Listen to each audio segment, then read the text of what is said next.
One. Good morning. This is a public hearing of the Chatham Conservation Commission being held July 14th, 2021, in accordance with the provisions of Mass General Law, Chapter 131, Section 40, Wetlands Protection Act, and the Town of Chatham Wetlands Protection Bylaw, Chapter 272. Hearings are broadcast live on Channel 18 and are also recorded for the on-demand archives available on the town's website. Today's hearing is being conducted via remote video conference, originally pursuant to the governor's emergency COVID order, and now under an order allowing remote public meetings through April 1st, 2022. The agenda and copies of documents for review today are posted on the town's website. To participants on today's call, please remain muted unless you are speaking. If you are attending by phone, mute using *6 and use *6 again to unmute. As we consider each matter, I'll normally ask for comments and questions from commissioners, then participants. If you're on the Teams platform, indicate that you wish to speak by using the raise hand feature. If you're attending by phone, please unmute with *6 and address the chair. If you are a participant on the Teams platform, please keep your camera turned off unless you are speaking. The Commission will vote on each matter before it by roll call. So that we have a record of a quorum, I will now ask each commissioner to indicate their presence. Bob Del Vecchio. Present. Janet Williams. Present. Tom Clark. Present. Joe Kitts. Present. Karen Latin. Present. Terry Sullivan. Present. Mary Sullivan. Present. Tina Francisconi.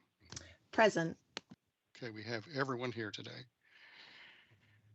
I believe we have had a couple of requests for continuances, and Nikki will correct me if I don't have this correct. I believe that we will, for 68 Shell Drive, has a formal continuance been received?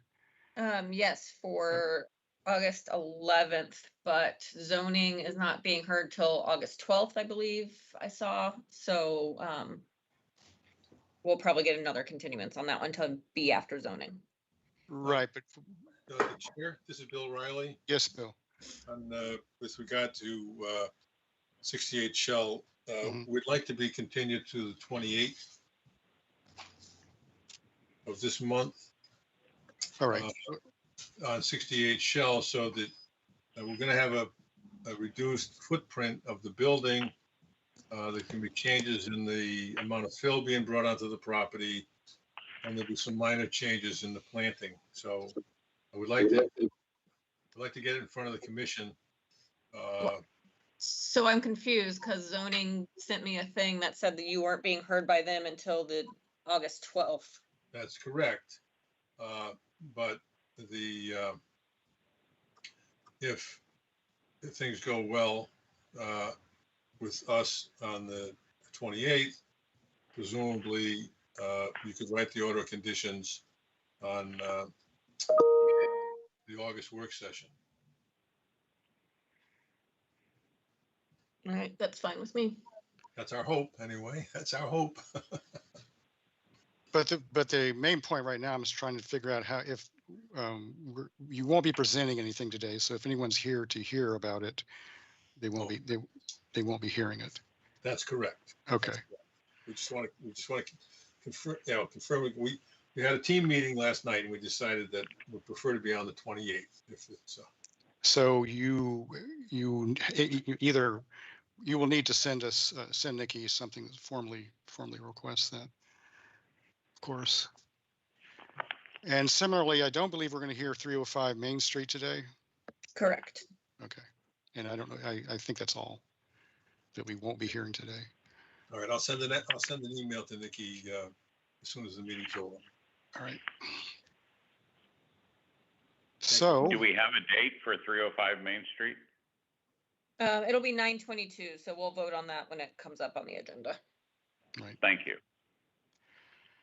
All right, so I think that clears us to start the agenda. Yes, this is the first one is a request to amend an order of conditions, 543 Old Harbor Road, Michael Earls, map 16H, parcel 3, SE 10-3456, for the addition of the pool and deck. Okay, through the chair, Bill Riley, on behalf of Mike Earls for 543 Old Harbor. Thad Eldridge is on the line. Kate Earls, one of the owners, is on the line. And I believe Jen Crawford is here as well. Okay. Does Thad want, I think Thad usually shares the plan, or I can do it as well. I'm happy either way. I'll go with you. I prefer the engineers to do it and show what they want to show when they want to show it. Well said.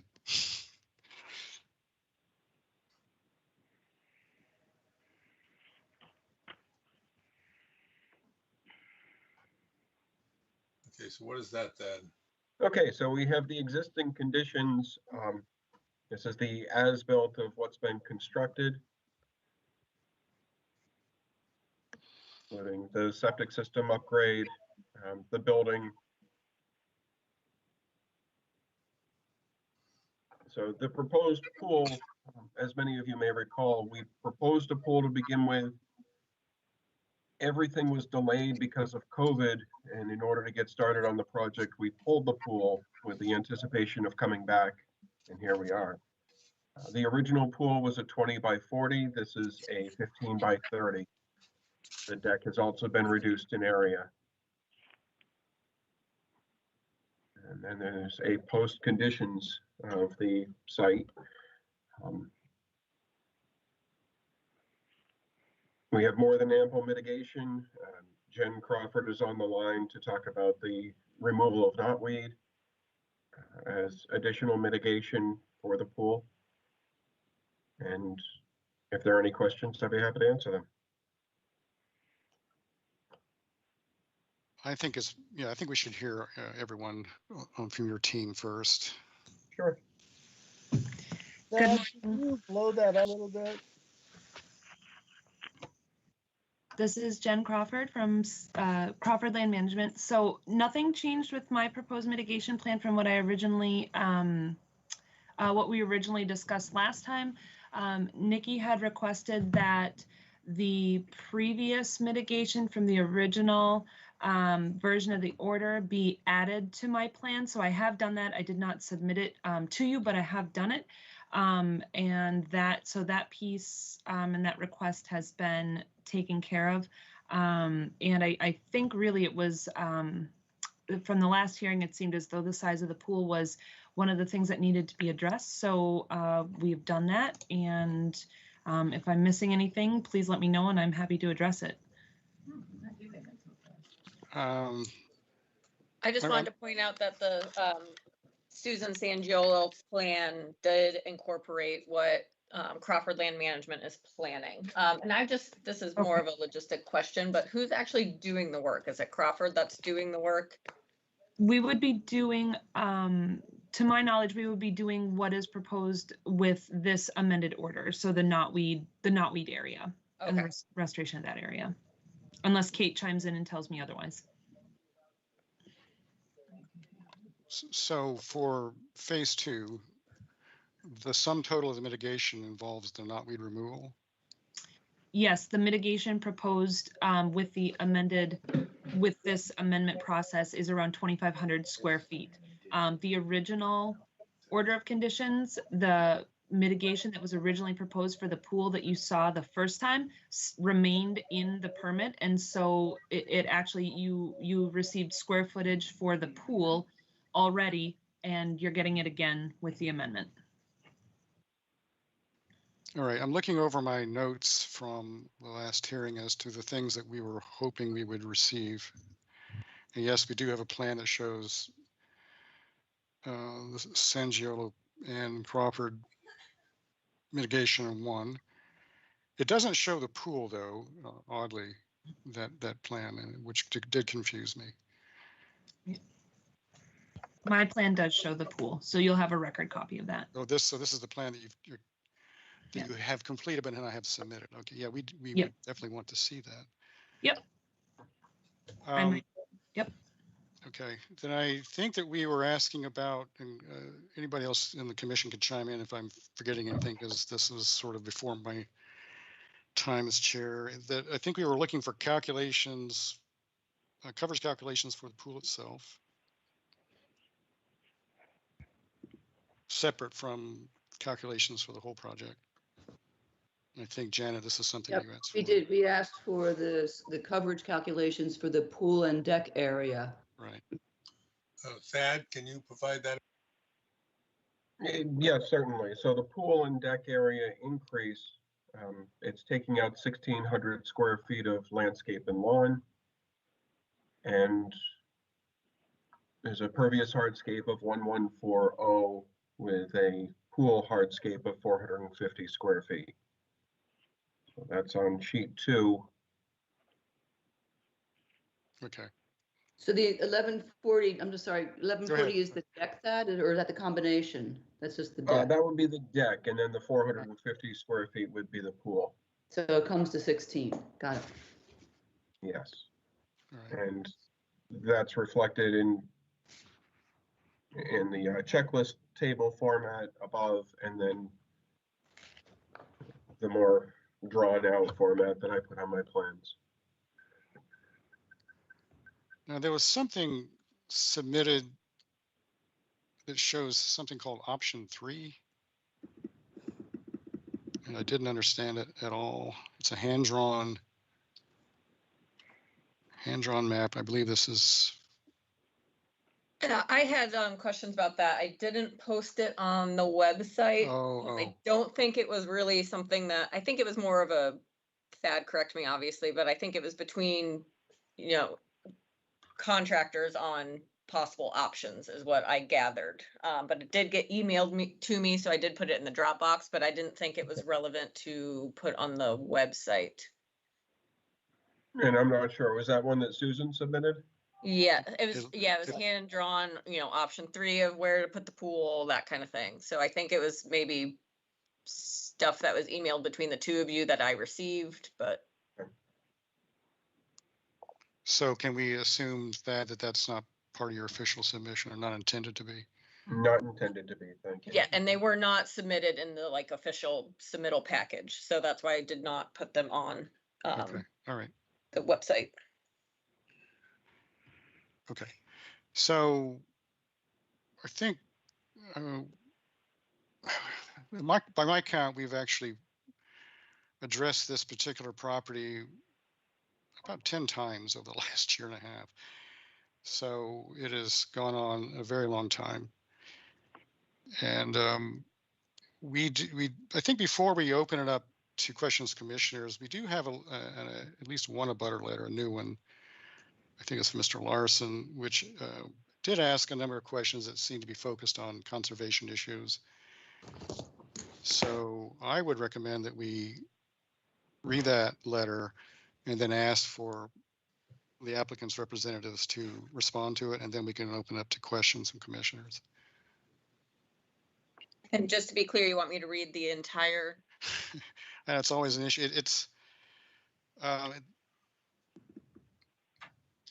think it's been our general practice to read abutter letters.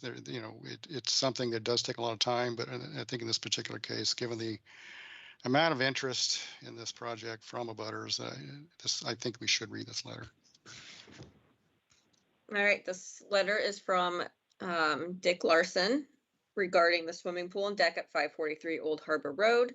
We are writing to register our objection to the construction of a large swimming pool and surrounding deck as requested by this amended order of conditions.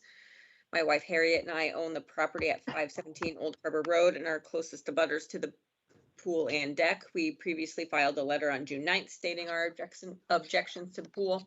We are pleased that the Earls have recently submitted a revised plan to build a smaller 15 by 30 foot pool with a deck surface of approximately 1,133 square feet, or approximately 1,583 square feet in total.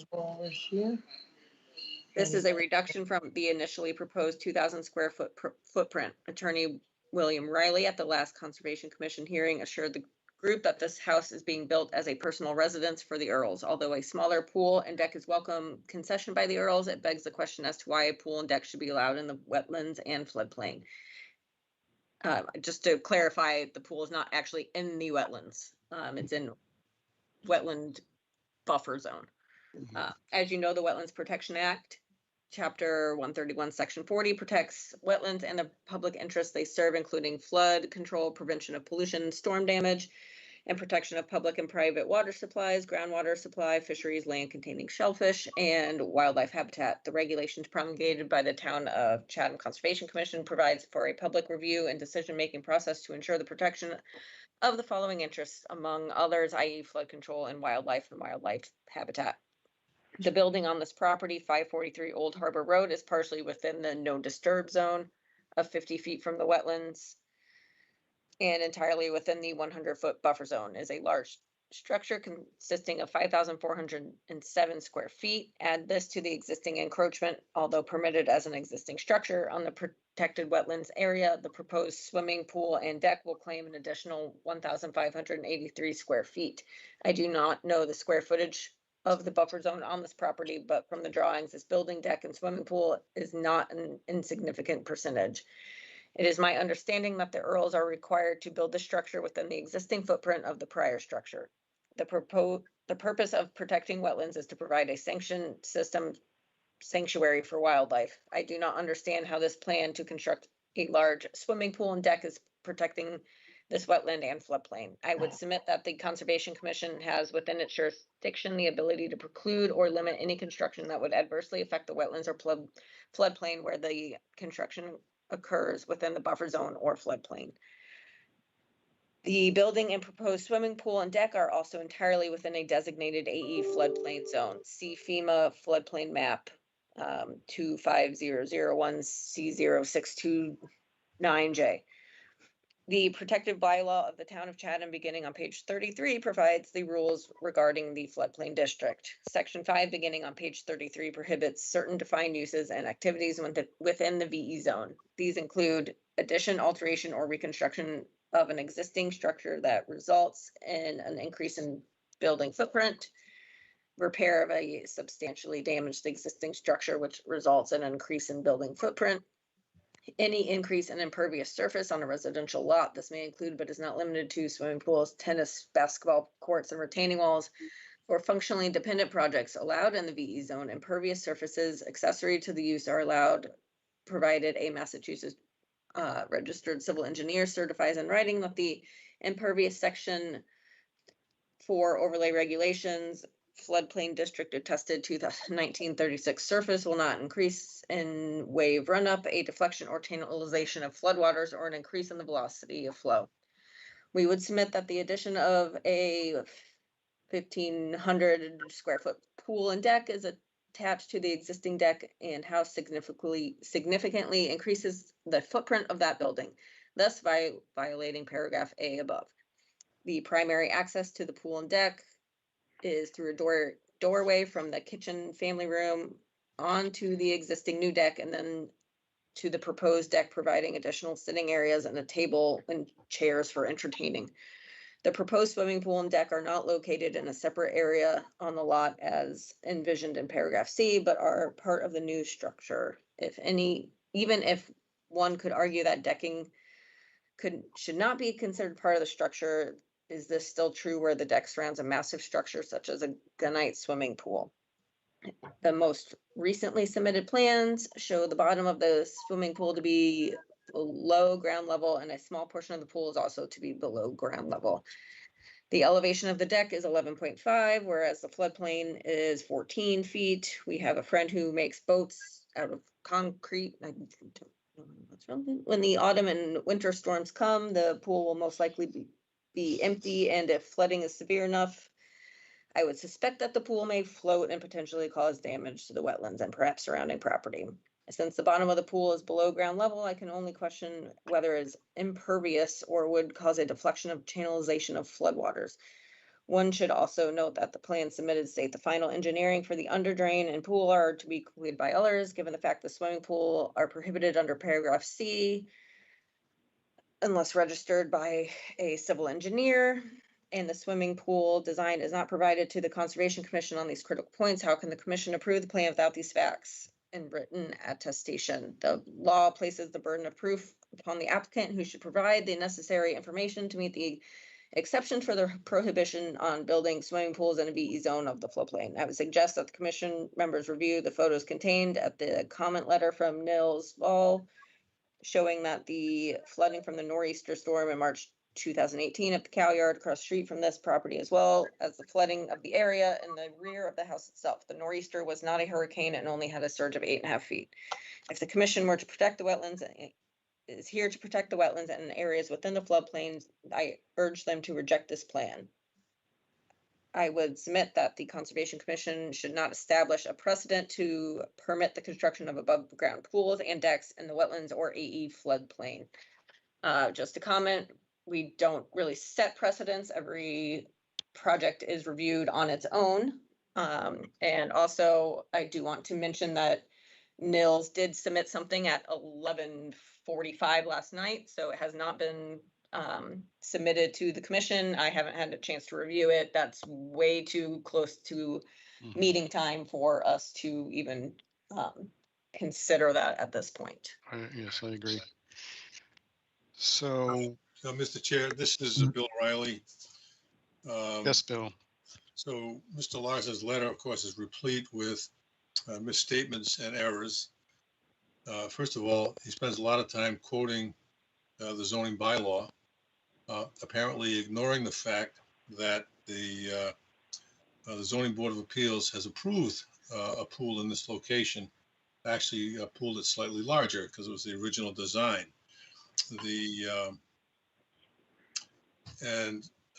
He also references that we're in a VE zone, and of course we're not in a VE zone, we're in an AE zone.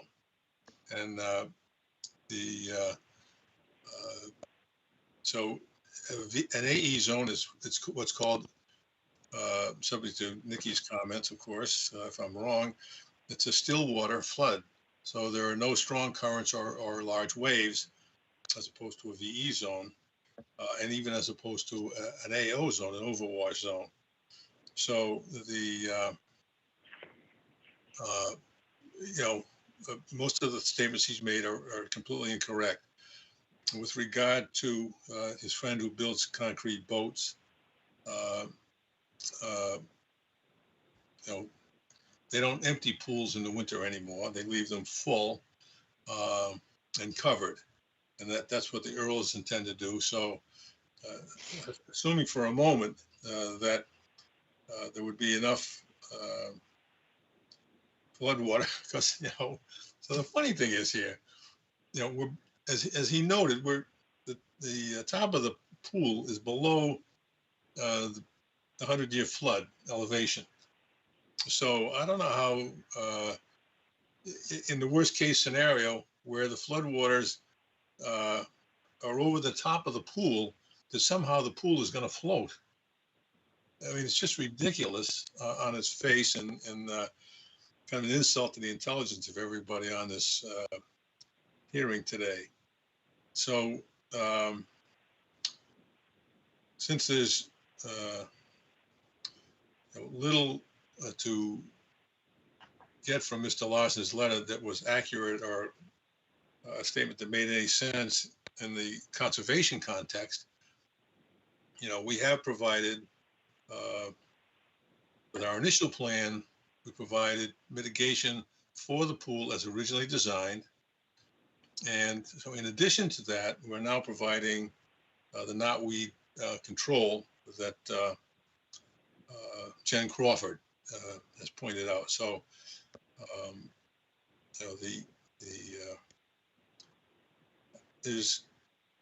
we believe that there's no harm to the matters to be protected under the Wetlands Protection Act by the construction of this pool in this location. Thank you. Thank you, Bill. Anyone else from your team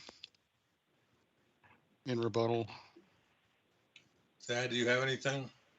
Just to confirm what Bill said, everything in pink on this map is in the velocity zone and everything orange is in the A zone. So the pool will be placed in A zone. The under drain is designed so that it's effectively pervious, even though it's an impervious structure, and it will be full, so it won't flow. So what you often refer to as a still water zone corresponds to the which was it? Not the velocity zone, but AE. AE zone. Yes. Right. There's Okay. AE, AO, and VE. Right. AE is a still water flood zone. No large waves or strong currents. AO is an overwash zone. I'm not familiar with the definitions there. And the VE is a velocity zone where you expect large waves and strong currents. Okay. All right. So I think we have two hands raised. We'll go with Janet now. Okay, thank you, Mr. Chairman. I had one question in my notes from the last hearing. Have you determined what the material for the decking is going to be? I don't know. Kate Earl is on the line. Kate, can you tell us? You have to unmute yourself, Kate. Oh, okay. Susan, you can Susan. Go ahead, Susan. You have to unmute.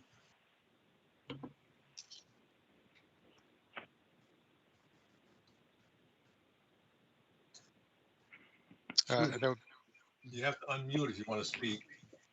*6 if you're on the phone. Can you hear me? Yes, yes. Yes. Sorry, this is Kate Earls, 543 Old Harbor Road. Just running away from my computer because I am on my phone and it's echoing. We would be using AZEC or Trex for the deck. All right, thank you.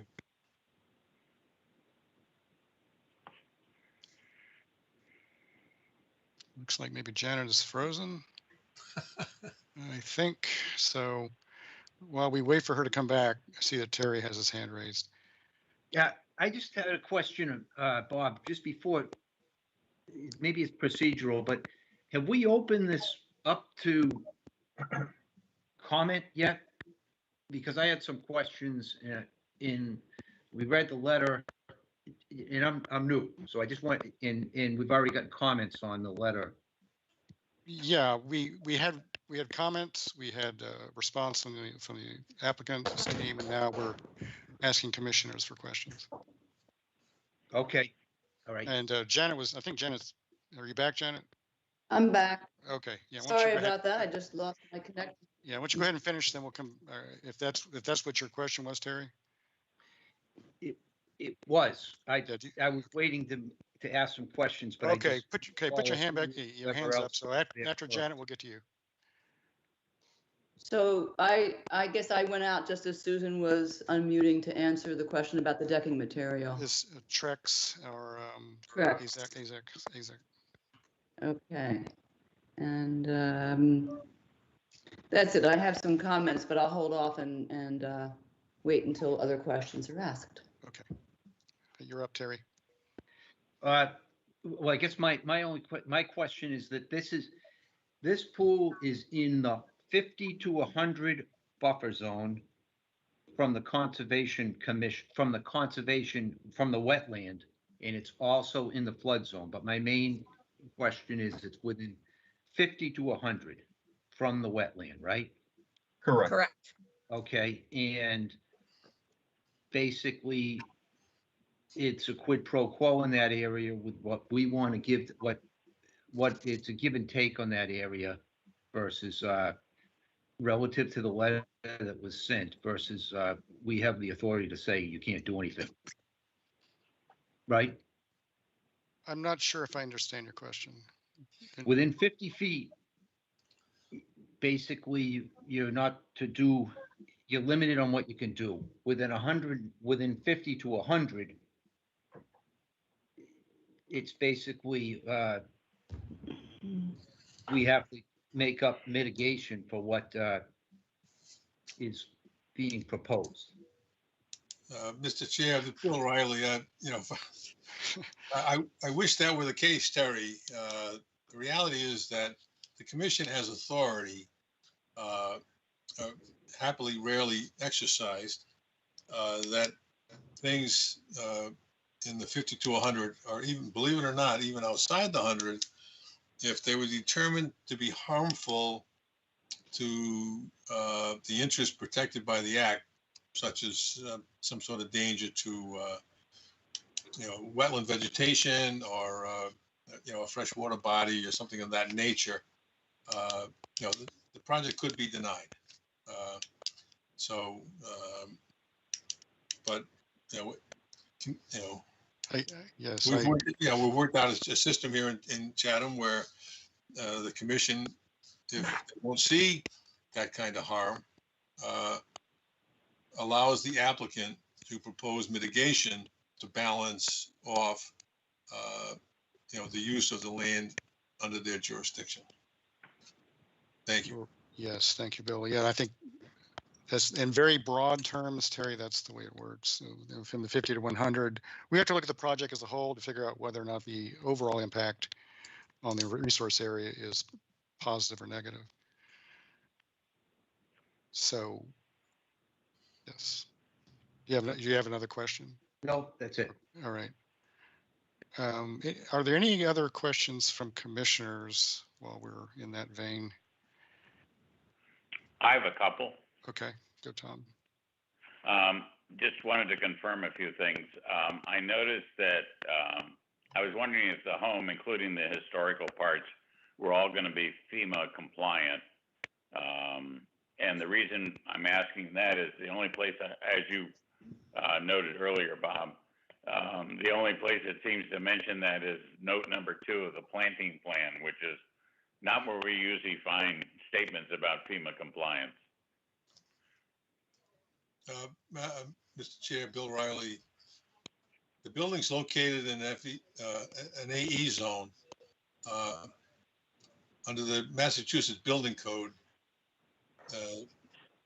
A new structure or a structure that's subject to substantial improvement, which this structure is, either new or with substantial improvement, is required to comply with the Massachusetts Building Code, which requires a FEMA compliant foundation. I don't want to do it now. So just. It requires a FEMA compliant foundation for the entire structure. Okay. Okay, thank you. One other question I had is I noticed there were 2 comments made on the site plan, which referred to the construction of certain aspects of this plan being approved by a field change, and I was wondering when that field change took place and if it was presented to the commission for approval.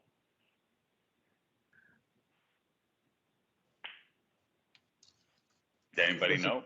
This is Pat. It's my understanding that there was a minor deck field change and a stair field change that were approved by the commission or the agent. Yeah, the front steps to the antique portion of the house was initially presented as a straight run. During the construction, the applicant felt that it was unattractive, and in conversation with, at least through me, with the building inspector, because they were allowed to do stairs leading to a landing and then steps off either side of the landing, so it looks like a T. So that was one field change. I know I did it with the building inspector. Presumably somebody did it with the agent as well. I don't know about that.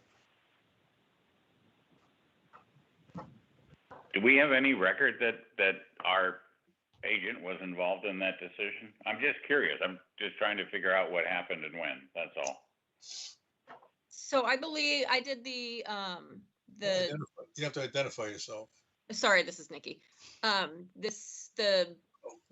If you look at the bottom of the plan that Thad has up, those stairs were just revised, and I did approve that administrative review, I believe. The other decks and things, I do not believe I was even employed at that time. Do we know when? You know, it's interesting that this act, as Bob noted, this plan's been in front of us a number of times, and I thought maybe in one of those times that those improvements to the site or plan were run by us, but it sounds like they were not. Through the chair, Certainly. if it's okay. Sure.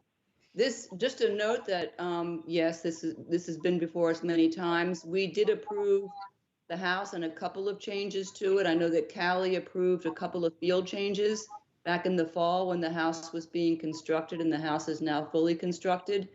When the time comes for a certificate of compliance for this house, we'll do a double check of making sure that everything that as it was built was properly permitted. But I know that Callie had done a couple of field change requests for it. And today we're just going to be really only talking about the pool and the decking and the mitigation for them. Right. Bob Del Vecchio, you have your hand up. Yes, I have a question about the mitigation, the removal of the knotweed on the southwest edge of the property. Is there any more knotweed, on the property? Yep, I can answer that. There is more knotweed on the property. Yes, and we actually, Kate and I were just having a discussion with that a little while ago, as clearly we're in the middle of the growing season. So yes, we have identified some more knotweed on the property. We felt that the knotweed area shown on the plan was the first and foremost most important because of its proximity to the septic system. And because it's next to the septic system, why is that important?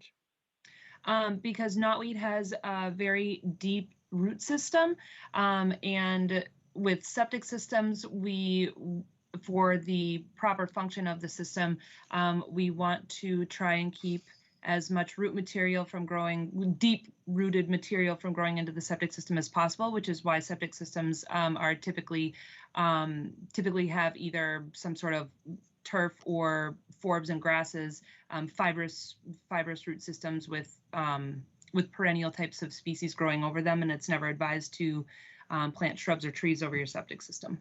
So knotweed, even though it is, I guess I would term it an herbaceous species, just with the amount of root material and how deep they go, I would definitely not recommend letting that grow over your septic system. Okay, and does the back edge of that knotweed go right to the property line, or?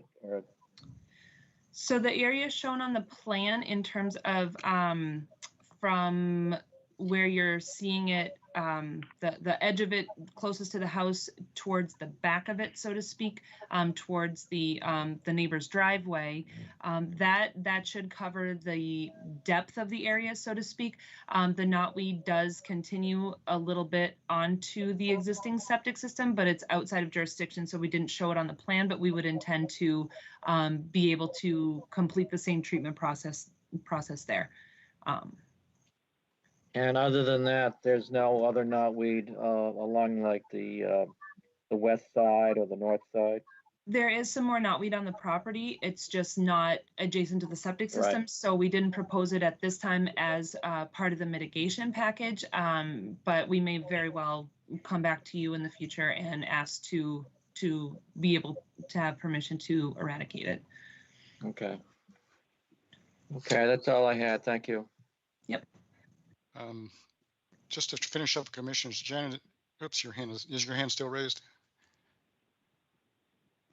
Nope, I had no more questions. Okay. Anyone else in the commission? I see a couple of hands up from I see a hand up from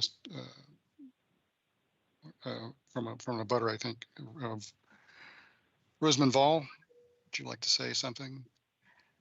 Yeah, I just wondered when abutters were going to be permitted to speak. This would be a good time for it. I Go just ahead. quickly want to mention that this is the first hearing and it's already been 40 minutes. So I agree. So I know. agree, abutters are able to speak, but let's Please move be this brief. along. I agree. Okay. I'm the owner of 529 Old Harbor Road, sitting directly behind 543.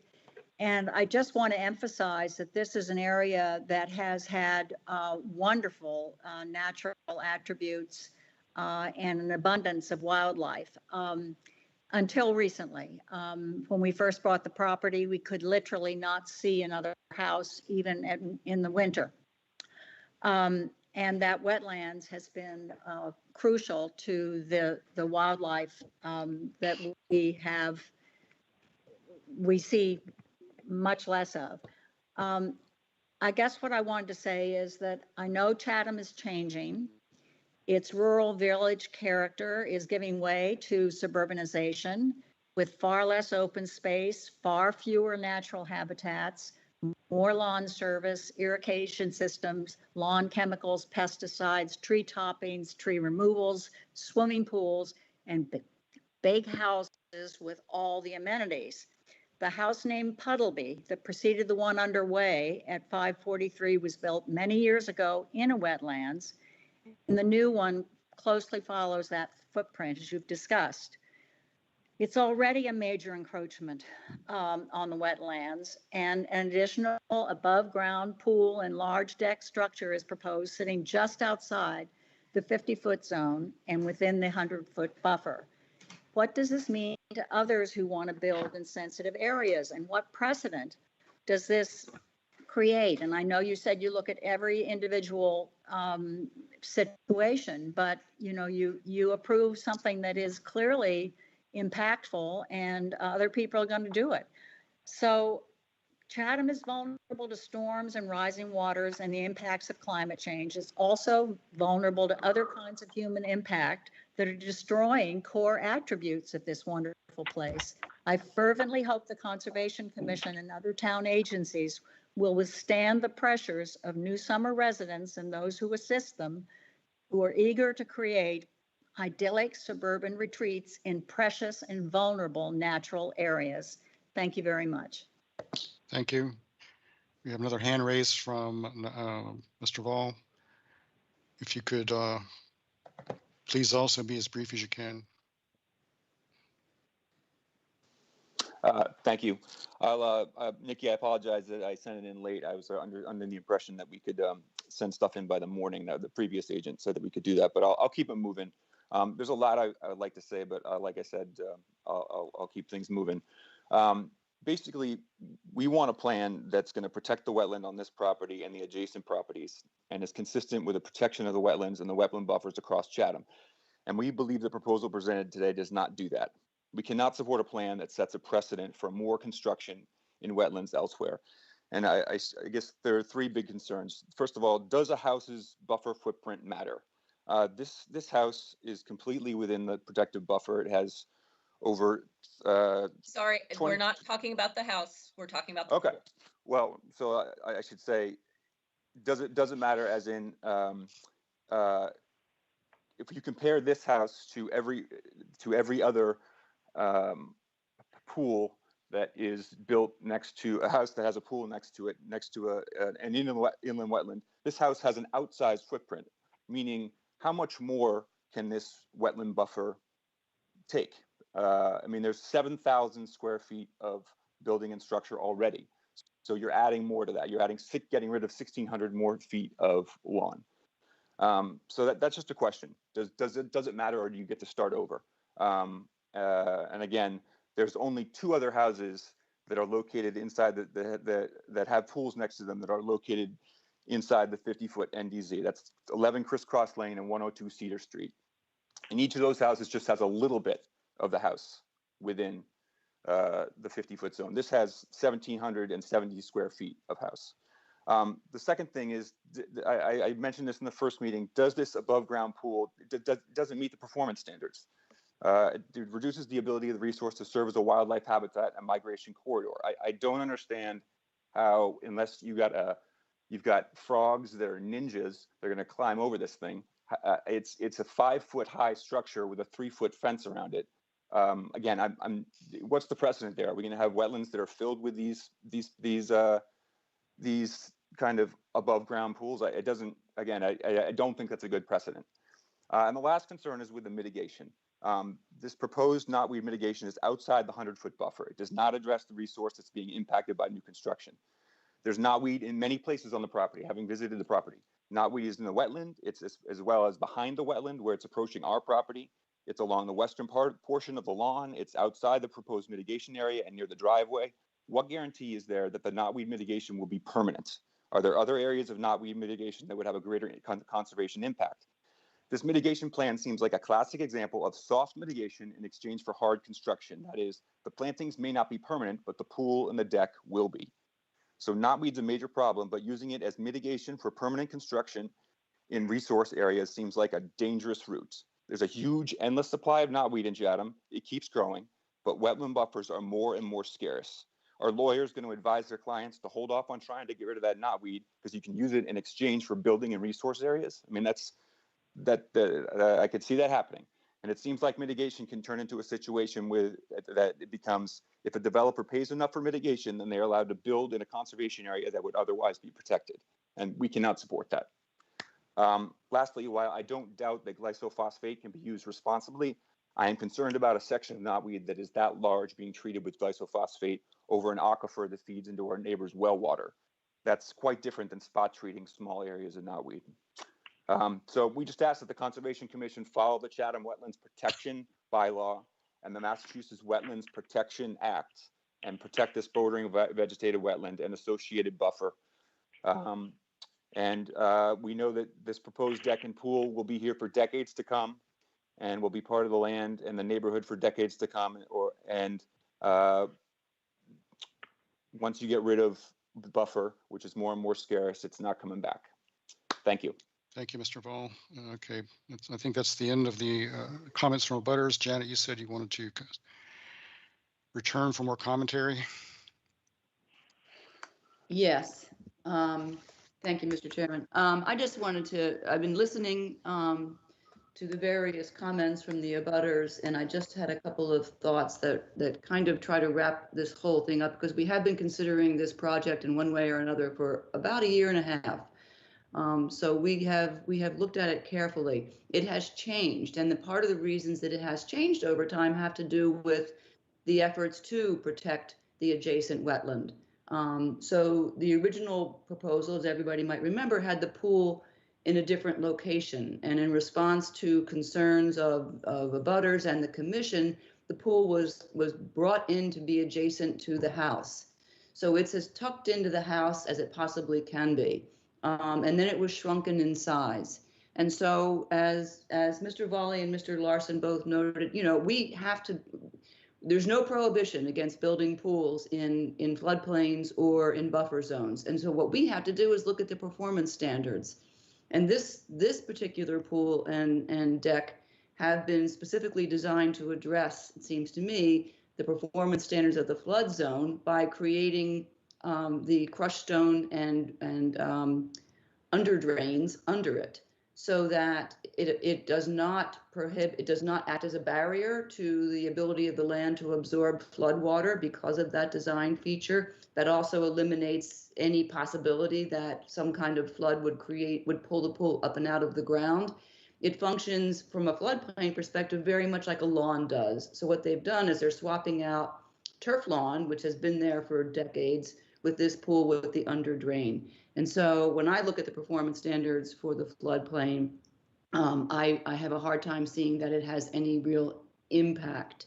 And I think that pulling it closer to the house eliminates some of the concerns that we had about wildlife, because the closer you get to the house and over a turf lawn area, you are really outside of a wildlife corridor area. So I think they've done a good job of responding to concerns from the butters, from others in the neighborhood, and from the commission over time. So I think that my recommendation be we move to vote on this. I don't know that we have anything else to discuss. Thank you, Jen. I agree that the time is fast approaching for us to take a vote on this. We've heard over a long period of time arguments to and fro. I agree that the performance standards with regard to the pool have been addressed. I do not think that it constitutes a danger from overtopping, from flooding, and so forth. The other issue, the other main issue before us, to me, is whether or not the knotweed removal serves as adequate mitigation for adding a pool of this size to the outer aura. And I'm not convinced in my mind that it is because knotweed is, or as Bob pulled out from the discussion, Bob DeVecchio pulled out, it's on the property elsewhere. It spreads quickly and far and deep and wide, as we all know. And we would if it's as pervasive as we believe it to be, it simply will come back without great effort on the part of the applicant to treat it. So in effect, it could be the fact that we are trading a pool for temporary removal of knotweed. And I don't know how we get around that. Knotweed is a very formidable enemy. And anyway, that is where I'm stuck a little bit. But nevertheless, we would not be, if we were to vote on this and if we were to approve it, we would not be setting a precedent. We have, fortunately or unfortunately, depending on how you look at it, approved pools in the outer aura a number of times in the past, even though, as we've said, we look at it case by case basis. So I believe it is time. Sorry.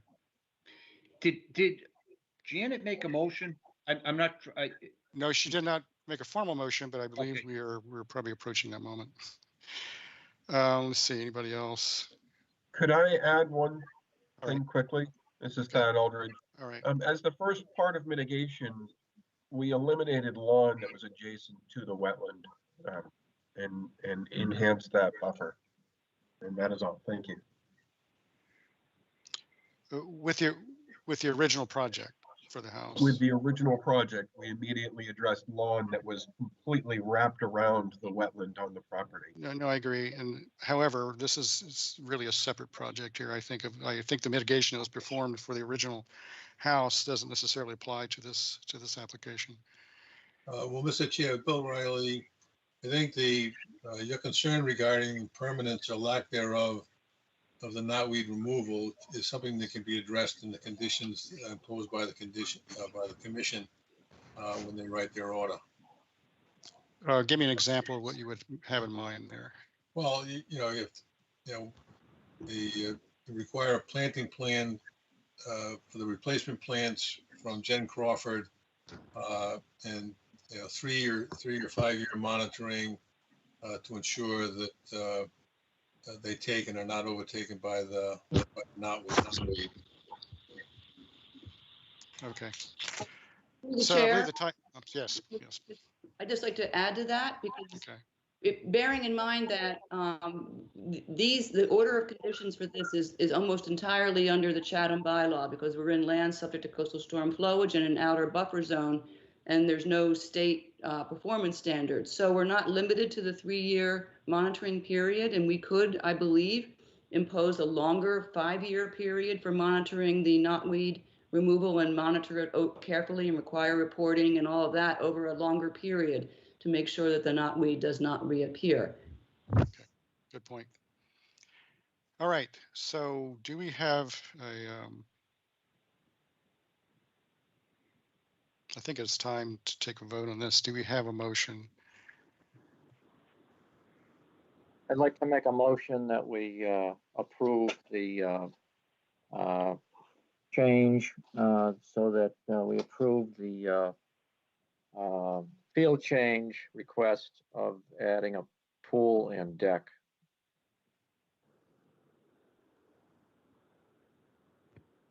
Do we have a second? It's actually an amendment, not a It's field. Actually an amendment. That okay. Yeah. Clark, second. All right. Roll call vote. Commissioner Williams, Aye. Commissioner Del Vecchio, Aye. Commissioner Clark, No. Commissioner Latin, Aye. Commissioner Sullivan, Aye. and I vote reluctantly aye as well. This is an issue that we continue to wrestle with, pools in the buffer zones, but looking strictly from the performance standards, I do not think we have a sufficient reason to deny the application. So I believe the vote was, we have one against, and I guess Joe, do we count Joe as an abstention? Yes, you'd be abstaining. Okay, and then the rest will be positive. So the motion is approved. Can I, question? I have a Yes. question. So does this, when do we do this? Does this go to the next work session for the amended order? Yeah, sorry, I was not fully listening to the Yeah, that's when motion. I we'll was getting ready for the next formally one. approve it. I'm just Um, scheduling. so yes, it would be continued to August 4th. All right. Do we have to vote on that? Do we have to vote on that, or do we? I would, just to be clear, real quick. All right. So Bob, would you make a motion to continue it? Yeah, Session? I'd like to make a motion that we continue this amended order of conditions for 543 Old Harbor Road to the work session on August 4th. Clark, second. Roll call vote. Commissioner Williams, Aye. Vecchio, Aye. Clark, Aye. Latin, Aye. Terry Sullivan, Aye. and I vote aye. Thank you. All right, much. thanks. Thank you, everyone. I know this has been, this was a contentious issue, but point comes where we have to take a vote, and we did. Chair, thank you very much on behalf of the applicant. All right, moving on. So we have a order of conditions for 68 Shell Drive, Catawba Point LLC, map 14K, parcel W50, SE 10-3466. They are requesting a continuance to July 28th due to other boards. So I guess we're just looking for a motion. I'd like to make a motion that we continue 68 Shell Drive to July 28th, 2021.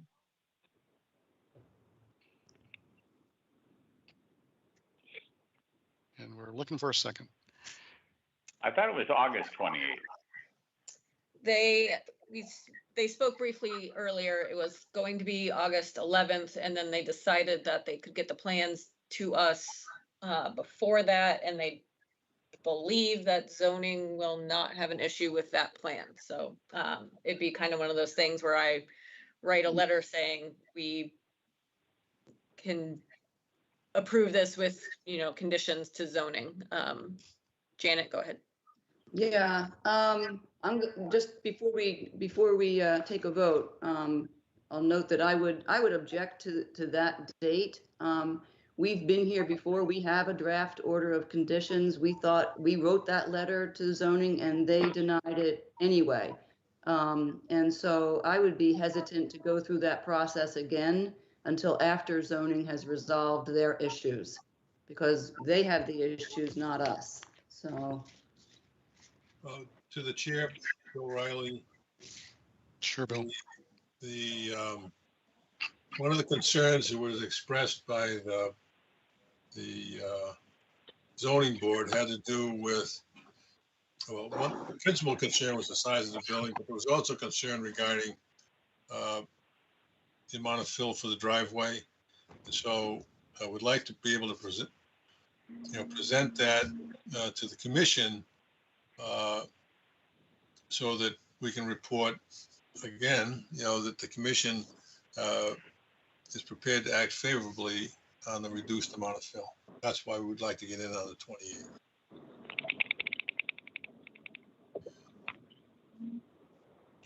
All right. Still against it, Janet? Yeah, it seems to me that we're just scheduling a hearing date for no real purpose other than to tell the zoning board that we still don't have a problem with it. I agree with Janet. Yeah, I think I do too. I see no reason why we shouldn't address this matter at this point after the zoning board gives you a full and clear approval. Mr. Riley. Hello. Yeah, all right. Well, if we don't have the votes, I do know how to count, so the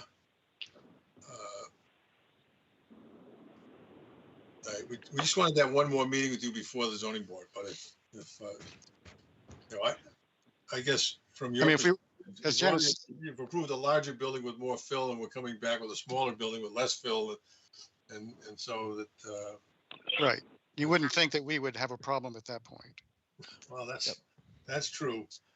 David So- Clark here. all right, Yeah, the only reason why the primary reason is that we don't want the commission to issue an order of conditions on a plan that won't get built. So we would like to keep this open as long as possible with the commission so that when you finally write the order, it reflects the plan that's been approved by zoning board. So I agree with the chair. I think that's the direction you want us to go in. Yes. Yeah. but Which makes sense. Yeah, but we should file the revised plans.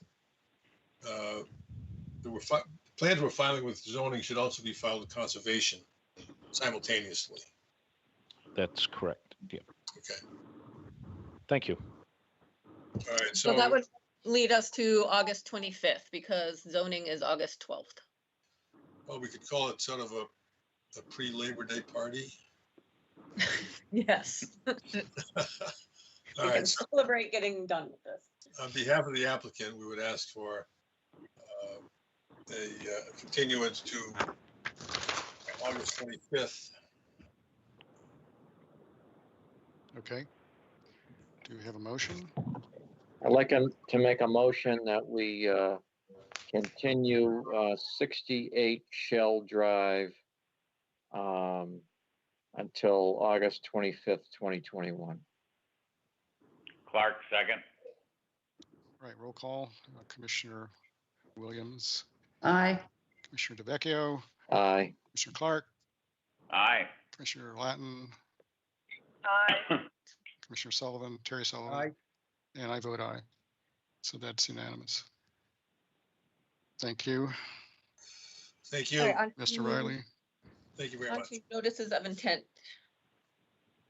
305 Main Street, Timothy C. Emerson Revocable Trust, map 16C, parcel 33, SE 10-3393. This is demo of a cottage and building addition. We have more or less approved it, but they are still running into issues with historic and zoning. And due to the end of the emergency order and the beginning of the state saying that everyone could still meet remotely, there was a continuance of historic, so it got pushed back to later, which then pushed zoning back later, of course. So they are asking for September 22nd. Yeah, I've lost count on the number of times we've continued this, but anyone here for 305? No. All right. Yes, David Yes, Clark all right. here. You feel reasonably confident that? Yeah, You'll we be able have a date with historic for the end of this month, and we expect to be before zoning board in late August. So that's why I asked for the continuance to the end of September, because I'm pretty confident we're going to get through those two boards by the end of August, or certainly the ZBA's first meeting in September. Okay. All right, that sounds good to me. And again, we're just trying to save coming back to amend an order that's been issued. I appreciate that very much. So do we have a motion? I'd like to make a motion that we continue 305 Main Street to September 22nd, 2021. Clark, second. Roll call. Commissioner DeVecchio, Aye. Commissioner Williams, Aye. Commissioner Clark, Aye. Commissioner Latin, Aye. Commissioner Terry Sullivan. Aye. And that motion, I vote aye, and that's unanimous.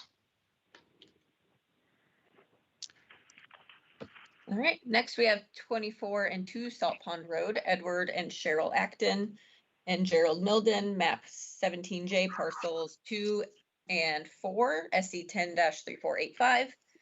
This is a continuation of a hearing for proposed removal and reconstruction of a dwelling and garage, rock revetment repair, and site improvements.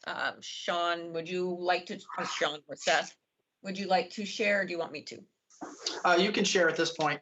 This is Sean Riley, Coastal Engineering, representing the applicant, along with Seth Wilkinson, Ecological, and Phil Cheney, Landscape Architect. The last time we met was back in April. Just to give you a quick refresher, we had to continue to go to Zoning Board of Appeals. We received approval from the Zoning Board of Appeals, so we're back to the commission. We heard some of the comments and concerns of the commission from the last meeting, which were providing a planting plan for around the foundation of the house, the introduction of some cultivars as part of that planting plan. Phil Cheney has provided that as part of the package. So he has included some of the cultivars as requested. The other concern was the amount of tree replacement. Seth has provided a revised planting plan that shows additional trees to be planted. And the third part of the equation was the revised grading that was submitted to the zoning board that they approved, which was less fill around the foundation. So the plan that you have now as part of the revised package shows that revised grading around the house to have less fill around that foundation.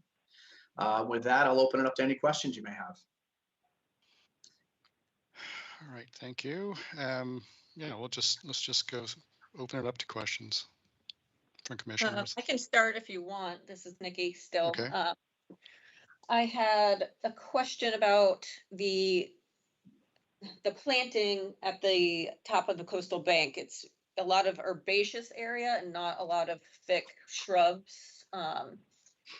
So I was just, I don't know, I kind of want that beefed up a little bit. I mean, I love grasses and flowers and all that kind of stuff, but I think it should be a little more heavy on the shrubs.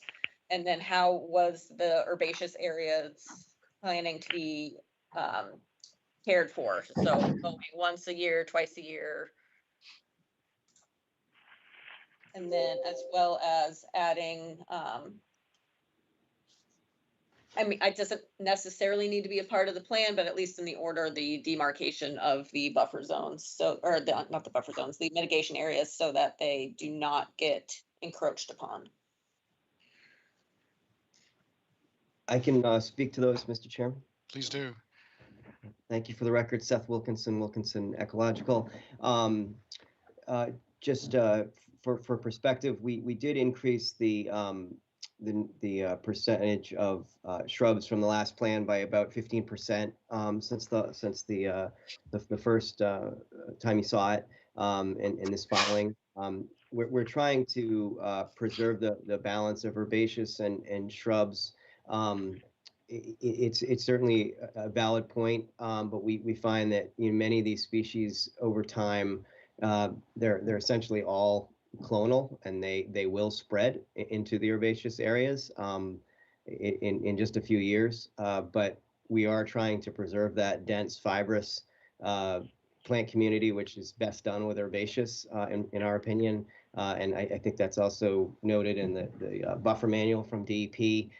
They tend to outperform all the other woody plants as far as nutrient uptake, and also providing that turbulence essentially to stormwaters, given this is an area which could flood when the water gets over the revetment. And sort of having that dense fibrous root system and dense cover on the ground can be very effective at mitigating storm energy, as well as percolating, water into the soil, provides, better paths with all the morphology of the root system that is present in these dense herbaceous covers, and we do see that you will continue to have more and more of the woody shrub, clonal woody shrub species expanding throughout the mitigation area, and helping to form that buffer that Nikki referenced. So I think our goals at the same time are essentially aligned. It's just that we made some mistakes early, 10, 15, 20 years ago in early designs where we put lots of shrubs in. You go back now and it's really at the peril of the herbaceous layer. So this is how we've been designing for a number of years now, and we know that it works very effectively. As far as, let's see, there was another comment with regard to demarcation. I don't think the applicant is opposed to demarcating the edge of the mitigation area. I'm not sure if it's been determined sort of on the landscape architectural front, but sort of committing to some sort of symbolic fencing or demarcation would not be a problem. And sort of managing the mowers over time, that's an important issue. Okay. Nikki, are you persuaded by the argument about herbaceous versus woody shrubs in the coastal bank? Yes, he has persuaded me. Did you, I don't think you mentioned how many times you're, just for the order of conditions, are you going to mow it? Are you going to basically completely leave it alone, mow it once a year, twice a year? Thank you. Yes. Typically, an annual mow is all that's sufficient to manage that community, and we typically like to do that in the month of March because it's the least amount of impact to potential wildlife. You provide all that nice winter cover over the. Yes, I wanted to say spring for feed purposes, for wintering birds, and before nesting and all that stuff. So thank you. Yeah. And just one other note: the symbolic fencing is referenced in our land management plan, but certainly belt and suspenders and having referenced that in the order conditions would not be an issue either. Great, thank you. All right, Bob DeVecchio, your hand is up. Yes, I had a question on the oak, the existing oak on the southwest corner, close to where the revetment is. That's going to be saved, correct, Sean? That is correct. Absolutely. We've stopped our grading short of that so that we're not covering the root system of that tree and having an impact on that tree. Yes, and could you make note of that on the plan somewhere, that tree is going to be saved? Yes, we could. We could actually put tree protection around that. We could add that to the plan and submit that before the work session. Okay, thank you. I think that's all I had right now. Thank you. All right, thank you, Bob. I see no further hands. I have a question. Okay, Tom. Yeah, I was curious about the effectiveness of the fill that would be put in behind the revetment. I understand the purpose of it, but my concern is that, I mean, if you're just putting soil, and that's the question, behind the revetment, if you've got overwashing, won't that soil ultimately become saturated and you run into the same liquefaction issue that you are trying to prevent?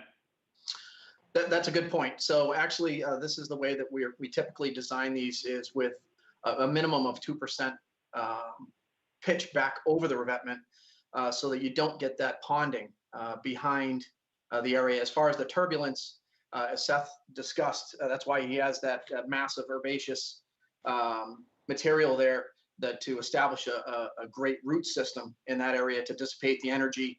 But essentially, with a 2%, you don't have a heavy washback of the or a quick rush back of the any of the overwash, but it does get the overwash back over the revetment and prevent that ponding that we're trying to eliminate, that's happening right now, that's getting trapped behind that revetment. That's a good question.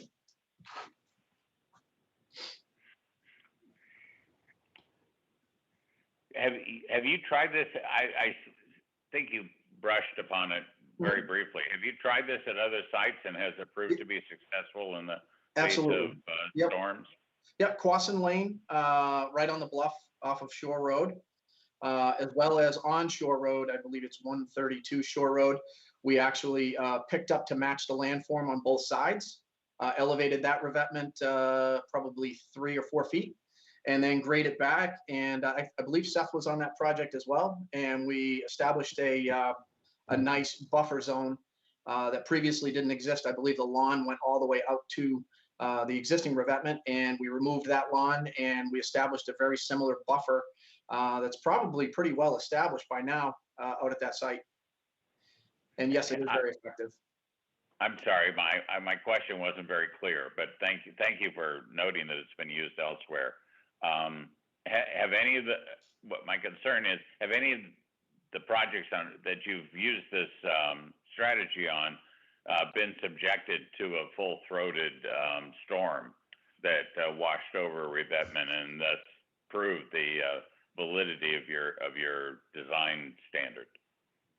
Oh yes, absolutely. A number of these areas have received overwash, not a full 100-year storm event where we've got the, elevation 19, which is 9 feet above the existing or the top of the proposed revetment. So none of these areas have reached that full 100-year storm event. But the largest storm events that we had several years ago in February, we had back-to-back the bomb cyclone. These areas were already established, and it worked very well for all the overwash. We've got some video of overwash on Watch Hill Way during those storm events, and it worked very well. Thank you. Appreciate the information. Mm-hmm. Janet? Yeah, just curious. Have you filed with zoning for this, and do you have a hearing date? No, we've already filed and we've already received approval from zoning on this. Oh. We've met, I think, 3 weeks ago. Great. That's it. That's it. Okay. Bob, are you that hand up for previous question? Yes, sir. Sorry about that. All right. And I see no other hands. I have no real questions for the project. I think it's a good project overall.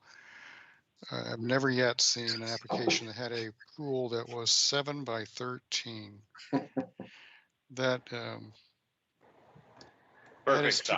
that is to be applauded, and I just can't tell you how much I like that.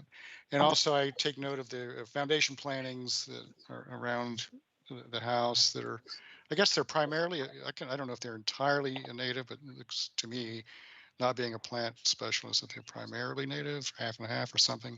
Any estimates on what the Yeah, I think he went for that 50% ratio. He's got the cultivars of beach plum. He also has holly in there. So he has a good smattering of the natives. Right. Very good. Thank you. So, without any other questions, I think we are ready for a motion on this. I'd like to make a motion that we approve. Continue to August 4th. Continue to, yeah. Yeah, okay. We'll get this down right.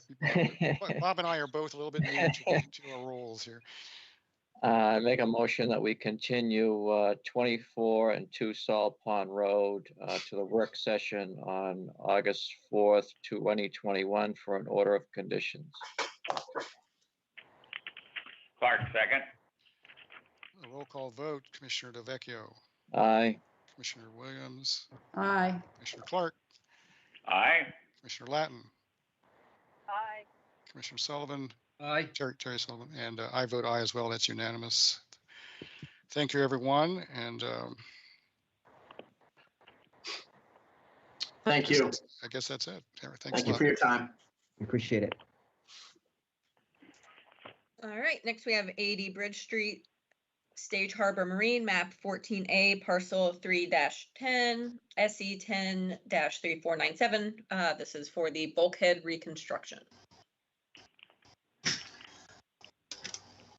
Hello, through the chair. Yes. It's Don Monroe from Coastal Engineering.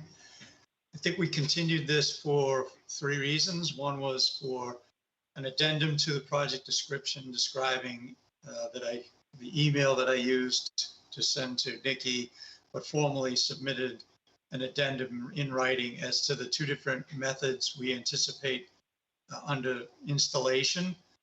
And I think that's all part of your packet. Then the other reason for continuation was we didn't have a DEP number. We have that number now. And also we didn't have response from Natural Heritage, which we got response that there isn't a threat of a taking with the proposed project. So other than that, if there's questions about the addendum or the description or the methodology behind scenario 1 or scenario 2 in the installation, we expect that we'll have Nikki down there during construction because she expressed wanting to be there to see the process. So if there's any questions, I'd be glad to answer them. This is Nikki. I had 2, thank you. I do want to, partially for education and just to see how it works, be down there at some point while it's in effect. But Renee from Shellfish had a couple comments. She was just wanting to make sure the silt fence for sediment into a shellfish area would be, I think in her words, per protocol, the normal, typical way that it's done. So you might just want to shoot her an email and say this is how it's going to be done logistically for her. And then she also expressed concern about a possible fuel tank being in the area, and obviously didn't want to rupture that into the water. She wasn't sure how fuel got to the dock. Oh, sure. First one, yes, we'll send her an email indicating that it'll be a bottom anchored silt curtain installed well before any construction starts. So I'll email her. The fuel, I believe, is to the west, that dock that's along that area. That certainly would be like we did at a similar project over at Nauset Marine in Orleans. There was a fuel tank, not tank, but fuel depository area that we had to make sure that the contractor cordoned off. We do the same thing here. The 3 contractors we're looking at are used to this kind of installation with fuel facility nearby. So that would be certainly addressed when we do the pre-construction meeting, because each contractor is going to have a different method of cording it off, but at least we will know that the contractors that we use are aware and are versed in dealing with that kind of situation. So are we as an engineering firm.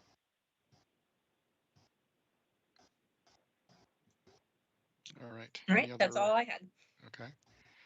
Other questions? I don't see any hands up. I have a request. All right. Nikki, I'd like to be included in your activity about watching the installation. I've dealt with more contaminated soil sites than I care to remember, and I would be very curious to learn how this one is approached. Yeah, no problem. I can, when they inform me that work is starting, I will email you as a group and we can all come out and bother the contractors. No, not going to bother them. Just watch. Thank you. All right. Is that it, Tom? Okay. Terry, your hand is up. You're muted. Hold on. Can we make a request that the contractor have pollution liability in the event that there is a spill? Is that appropriate for us? Yes, 100%. We could easily say, if something did happen, that they would, be responsible for the cleanup and mitigation. And to make sure they have the coverage for it. Through the chair. Go ahead, Don. Yeah, through the chair. There's already a stormwater pollution prevention plan and a spill prevention plan on file with the state. and the federal EPA under the multi-sector general permit that all marinas are required to have. And in that, there's many statements about the fact that the owner of the marina is responsible for any spills, and they have to notify DEP, and they do have to have insurance. So that is already an automatic. So if you put it in the order, it's not going to be contrary to what's already established as far as the federal mandate and the state mandate. Okay, thanks. Sure. Anyone else? I will, yeah, I think that you have addressed the questions we had at the last meeting. I think also at the last meeting that Joe Kitts brought up an issue that I took interest in, which is that this site had degraded dramatically before it is time that is now being replaced to the point where, you know, and I hope this never gets to that point again. But Joe also pointed out how there's apparent chemicals in the soil adjacent to the revetment, which probably just stems from bad practice in the area. And I would like to, in the order of conditions, have some language in there to make sure that the owner keeps it chemical free, spill free. I don't know if you have any commentary on that. Yeah, through the chair, sure. Some of the reasons that the bulkhead is in the condition it's in is not related to conservation, personal things that went on with the ownership of the facility. So I think Andy is now free and clear of that. So really wants to get the thing right. Okay. I think the chemicals that we were referring to are less related to spill than related to the bulkhead that was there before, because it was a creosote treated bulkhead. So they're removing all that material, mainly because of that, and because the fact that there's nothing salvageable.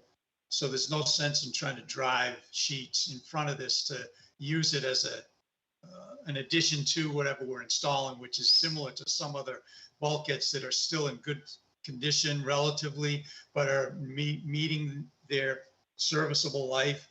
This is beyond that. So it's more advantageous to the owner to do it with the scenario we're talking about, which is behind the existing and then remove the existing as we progress down, just so that we can excavate behind and remove any wooden materials that might have been left behind during the original installation. So I think I want to shy away from alluding to that there's chemical, quote, like oils or gasoline that's behind the wall, as opposed to the materials that the original wall was built out of.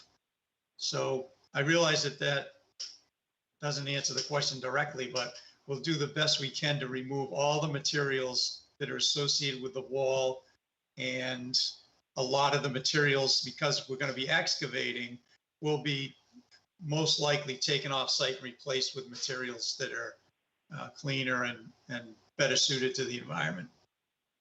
All right, understood, and thank you for that.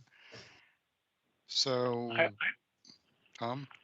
Bob, yeah, I just had a quick question. Has the site been sampled for chemical contamination, or is that anticipated to occur later?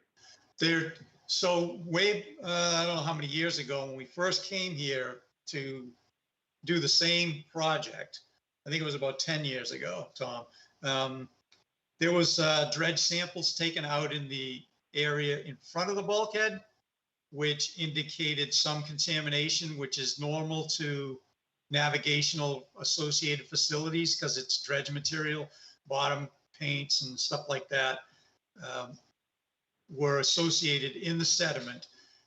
But there was no sediment analysis done of the material behind the wall, because at that time it wasn't as in dire straits. So the indication is that, yes, we're going to eventually dredge in front of this particular bulkhead after it's installed, but because of the nature of the bulkhead that's there now, there hasn't been any dredging, so I expect there'll be similar contaminants associated with a boating facility in the dredge sediment, and that'll have to be disposed of properly. So behind, there hasn't been, because it's, the reason we haven't done any testing is because we haven't got to a place where we can actually get to the materials that are actually behind it. So we could do an interim kind of sample of the material that's behind to see if there's any similar contaminants that are similar to the material that we found 10 years ago in the dredge sediment. I don't suspect there will be, because the dredge sediment sampling and the materials that are in that are more associated with what you would expect, meaning bottom paints, semi-volatiles, volatiles and things like that associated with fueling and things like that. I don't think there's been any spills per se in the upland area of this facility. There hasn't been any records of them having to notify DEP or the federal government for a spill. So, Tom, I think we can do an interim while we're excavating, which is typical. Sometimes we'll do that. And if it's going to satisfy your curiosity, we can do that. Well, it's not so much to satisfy my curiosity, but also if you're going to dispose of the dredge materials or the excavated materials with any licensed landfill, I believe federal law requires that you sample the soils before they're presented to the landfill, because most landfills that I'm acquainted with have limitations on what they can accept. And so there would just be a practical reason for doing it, and it would be informative. Yeah, with most of these materials are going to go to Child's landfill, which is a licensed facility to receive dredge spoils. But the difference between the dredge spoils and the upland materials, they're already been notified that there'll be creosoted materials, which they can handle. They've been able to handle in the past.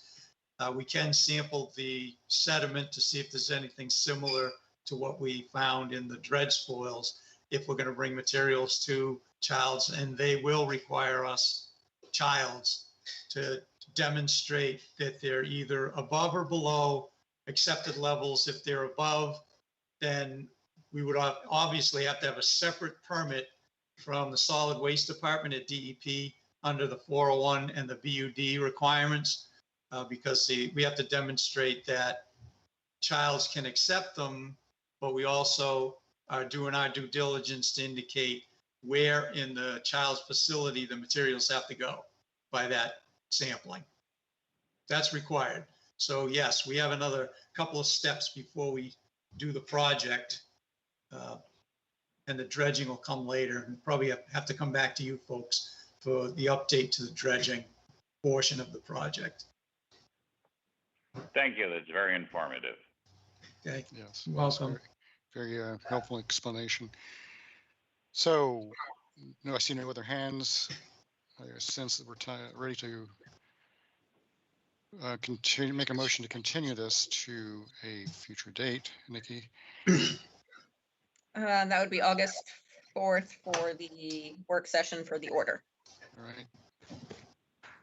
I'd like to make a motion that we continue 80 Bridge Street, Stage Harbor Marine to August 4th, 2021 for an order of conditions. Clark, second. Roll call. Commissioner Williams. Aye. Delvecchio. Aye. Clark. Aye. Glenn. Aye. Terry Sullivan. Aye. And I am an aye as well. So that's unanimous to continue. Through the chair, thank you. Thank you. Okay, 32 Old Salt Works Road, James and Jennifer Mock, map 13L, parcel C32, SE 10-3496. This is a new dwelling, pool, and shorefront protection. All right. Well, why don't we Mr. go ahead? Chairman, Yes, go ahead, Mr. Ford. Chairman Mike Ford on behalf of the applicant. Before Taria leads off and explains the revised packages that you've received with respect to this matter, I just wanted to report, having listened to some of the prior hearings today, that we did go to the Board of Appeals, and the Board of Appeals did approve this unanimously. So I wanted you to be aware of that as you started your process today. Yes, thank you for that. So with that, I'll turn it over to Taria. Good morning, Taria McGrail with Coastal Engineering. So I just wanted to do a quick recap and also inform you on what has been submitted.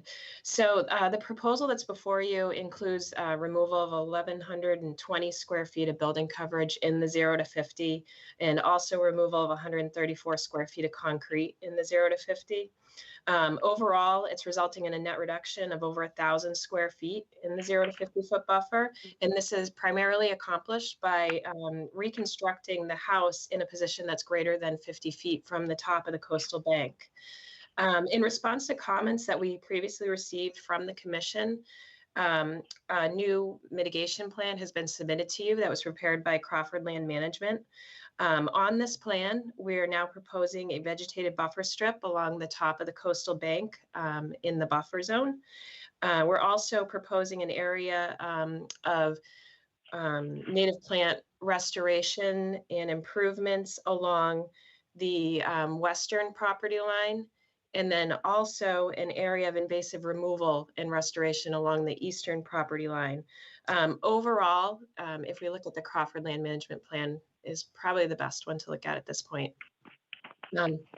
Overall, these improvements in the buffer to the top of the coastal bank result in 3,494 square feet of mitigation area upland of the top of the coastal bank.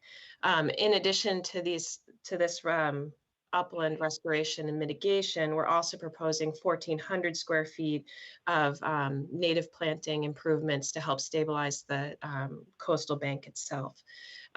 So at this point, I think Jen Crawford's on the line to describe this in more detail and go through her plan with you. Good morning, for the record, Jen Crawford from Crawford Land Management. So Nikki's brought up our plan. I also have a colored version of this plan, but as Taria said, we have included more specific planting details for your review and hopeful approval. So I'll briefly run through the areas on the plan that we addressed for planting. So the first one would have been, we provided a plant specification for the coastal bank and the fiber roll array, and that's the hatched area that you see on our plan. And there's a separate plant schedule for the plantings in that specific area. We also provided a detailed planting plan for the vegetative buffer strip at the top of the coastal bank. The trees that were proposed previously to you along the southwest property line have been incorporated into my plan, and they are also shown in my plant specification, as well as the area surrounding them has now been formalized into a restoration area, as you can see. We also included the previously discussed invasive species management area on the northeast side, as well as planting of the invasive species management area and some lawn reduction there as well. We also included 3 additional cedar trees on that side,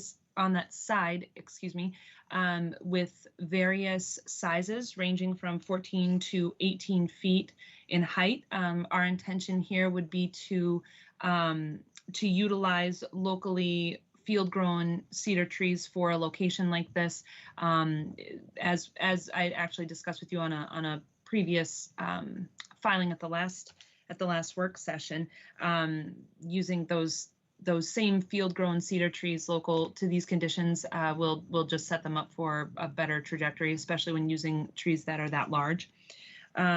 So basically what you see on our plan results in around 3,500 square feet of restored area, in addition to the vegetation that will be provided on the coastal bank, as the coastal bank is actually largely unvegetated at this point in time. So, and with that, my plan also includes information for monitoring reports and information for the restoration and mitigation areas and the planting of them, and a very truncated timeline for your review. It's typical to what you would see with a type of project that we would propose.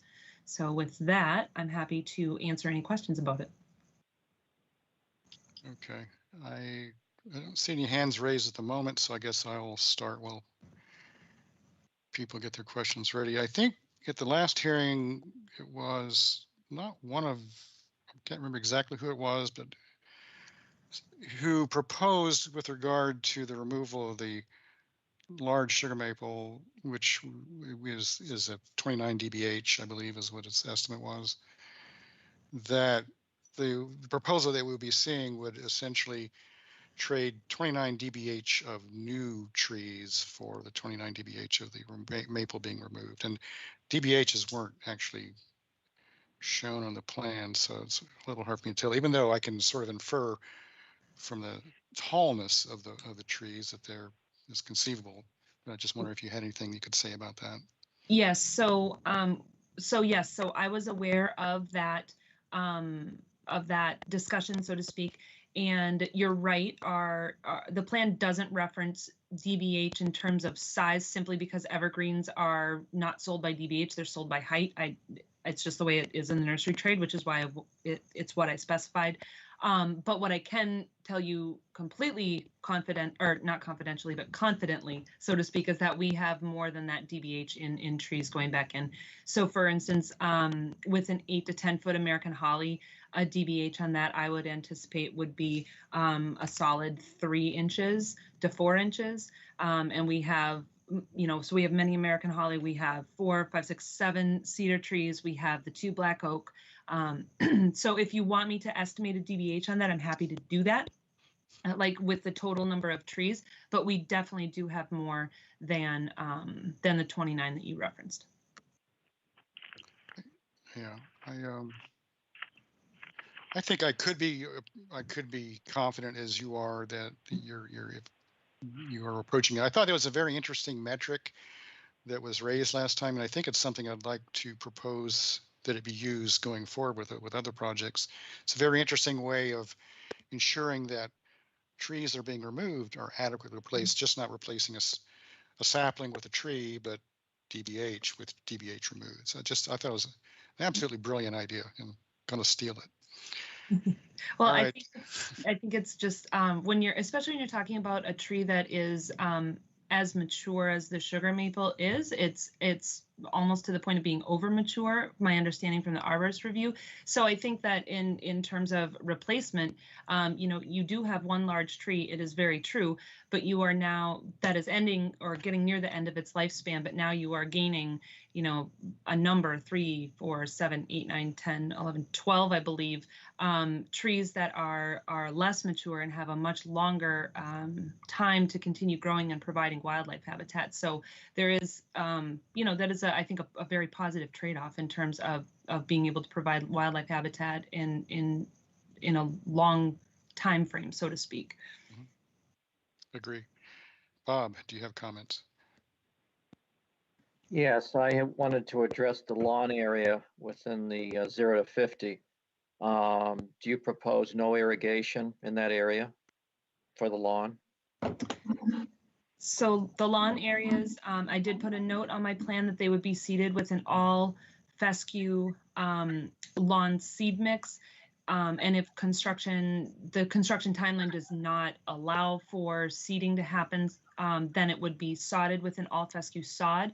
You get the same end result. It just depends on the time of year. The installation method just depends on the time of year, really, in the construction timeline. So it would, there would be irrigation required in order to get that established, especially if it had to be done during the summer season. There would not need to be permanent irrigation in order to sustain that.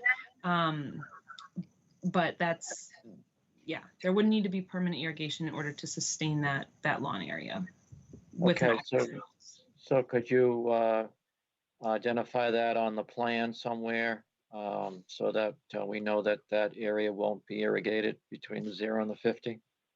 Not- So a standard condition is that, goes into every order unless otherwise spoken to at the meeting, is no permanent irrigation, which I believe the water department doesn't even allow currently anyway, unless you put a well in, and no fertilizers. So those are standard conditions that go into every order unless the, representative states otherwise, and we have a conversation about it. And I honestly don't know if there's a well on this property or not. Maybe Taria knows.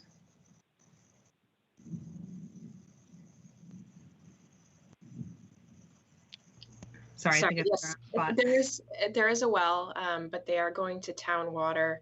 I'm not sure of the condition of the well as far as using it for areas upland of the 0 to 50. I'm not aware of those, if it's going to be changed into an irrigation well or not. But at this time, that condition is understood.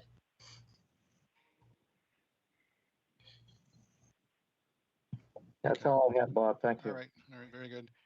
Mr. Ford, is your hand up again, or is that just from the previous time? No, that was, I'm sorry, Mr. Chairman, that Okay. was from the previous. Okay, just making I'll, sure. take that. Just making sure. I don't see any other hands raised.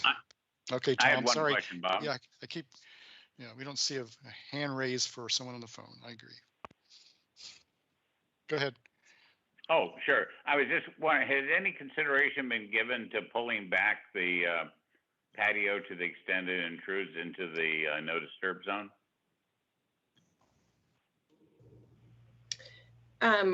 What we have provided at this point is a substantial amount of mitigation that's going to provide a net environmental improvement on this property through the use of new native plants, installation of that new vegetated buffer strip between the developed property and the top of the coastal bank, and then also the two large restoration areas to the east and west that both fall within the buffer zone to the coastal bank. As well as removal of the house from the 0 to 50. Correct, right, which equates to, I mentioned previously, over 1,000 square feet of reduction in coverage in that 0 to 50 foot buffer. Thank you. See, no other hands raised at this point.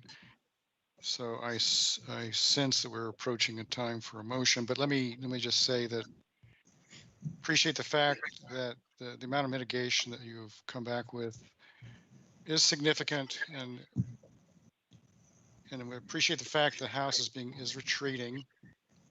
So overall, I believe that you have satisfied a lot of the questions that we had when the project was first presented. And if there are no further questions, I sense that we are ready for an order of conditions on this property. So what if Nikki just tell Bob what sort of motion he might want to make? It would be a motion to continue to draft the order of conditions to August 4th. No, yes, August 4th. I'd like to make a motion that we continue 32 Old Salt Works to the work session to draft the order of conditions on August 4th, 2021. Clark, second. I'll have a roll call. Commissioner Del Vecchio. Aye. Commissioner Williams. Aye. Commissioner Clark. Aye. Commissioner Latin. Aye. Commissioner Terry Sullivan. Aye. And I vote aye as well. Thank you all, and good luck with this project. Thank you. Thank you for your time. So I would like to request maybe a 5-minute break. I think this next hearing's going to take some time, and I think we could all use a quick break before. An excellent suggestion. I endorse that. All right, so I have 10:50 on my clock, so 10:55 or so we'll come back. Yeah.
on.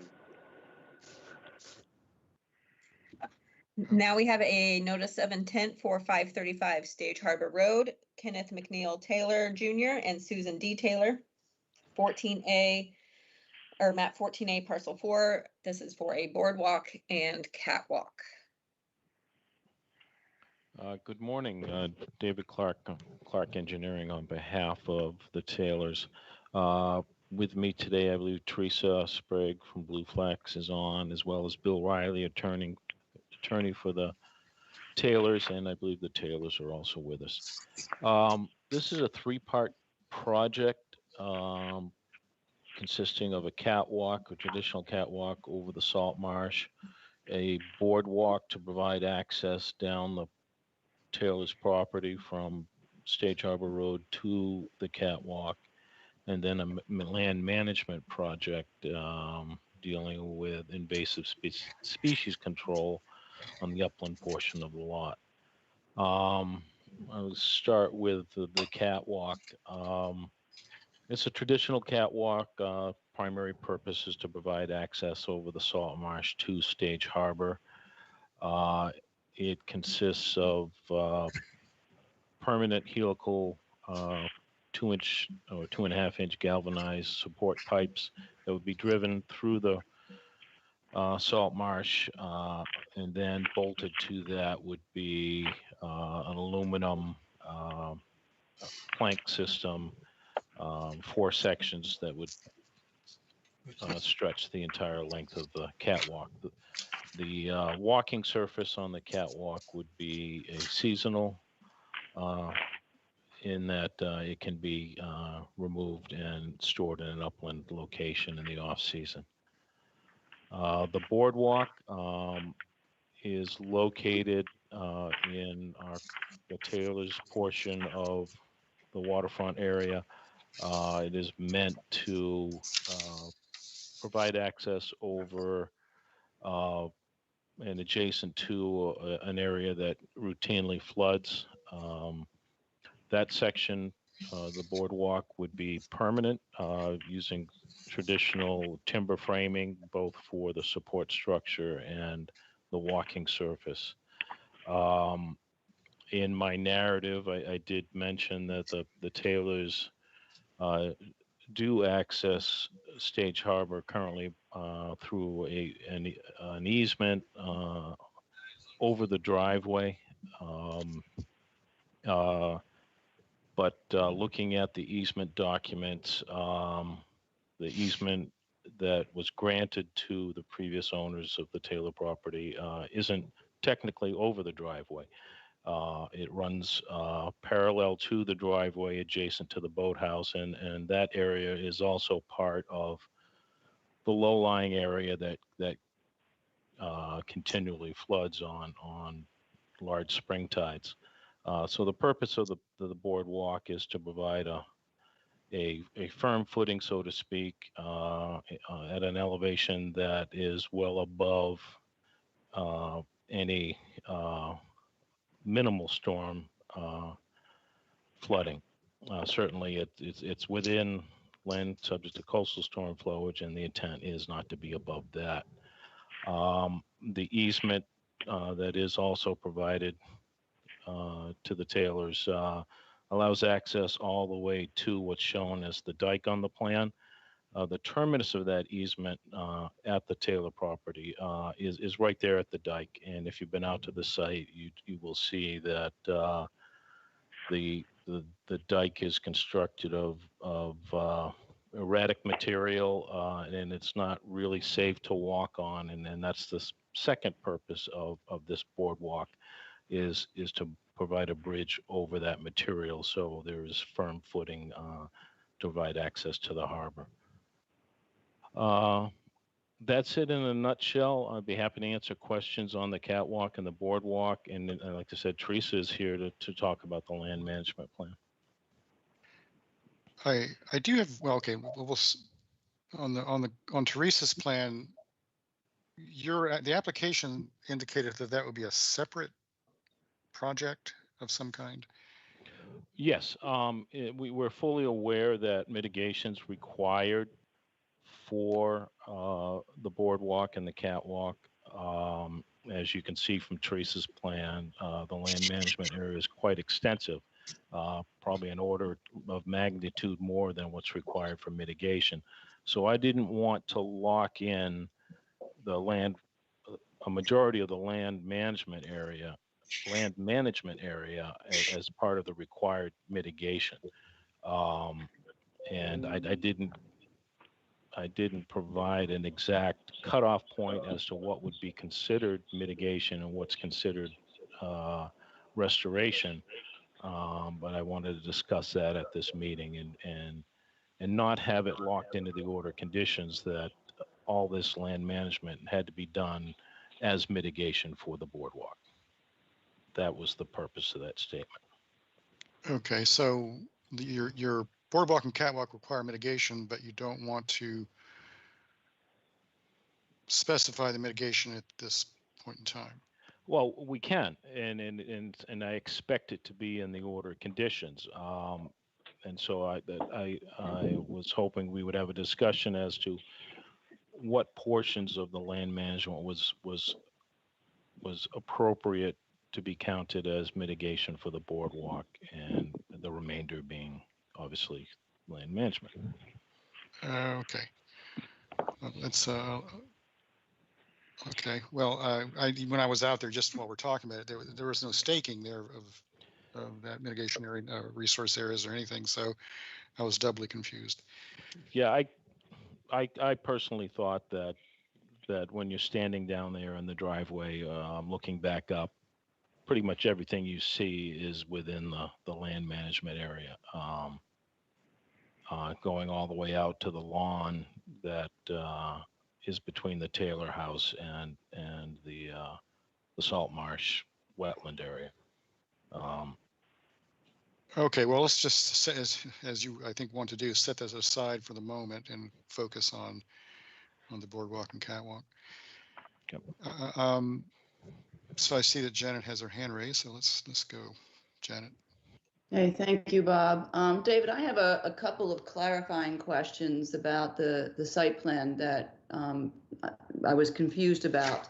So to start with, you don't. So there's the salt marsh and the water at Stage Harbor, and there's also a salt marsh up by Stage Harbor Road, but you don't. Is the entire area within, you don't have any buffer zones marked. So that I'm trying to figure out whether that's because the whole thing is within 50 feet of either one of those resource areas.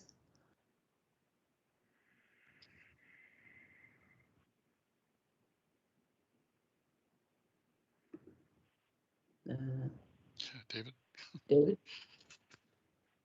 He's muted. He's muted, okay. He will be unmuting I'm sorry. himself. Yeah, I am muted.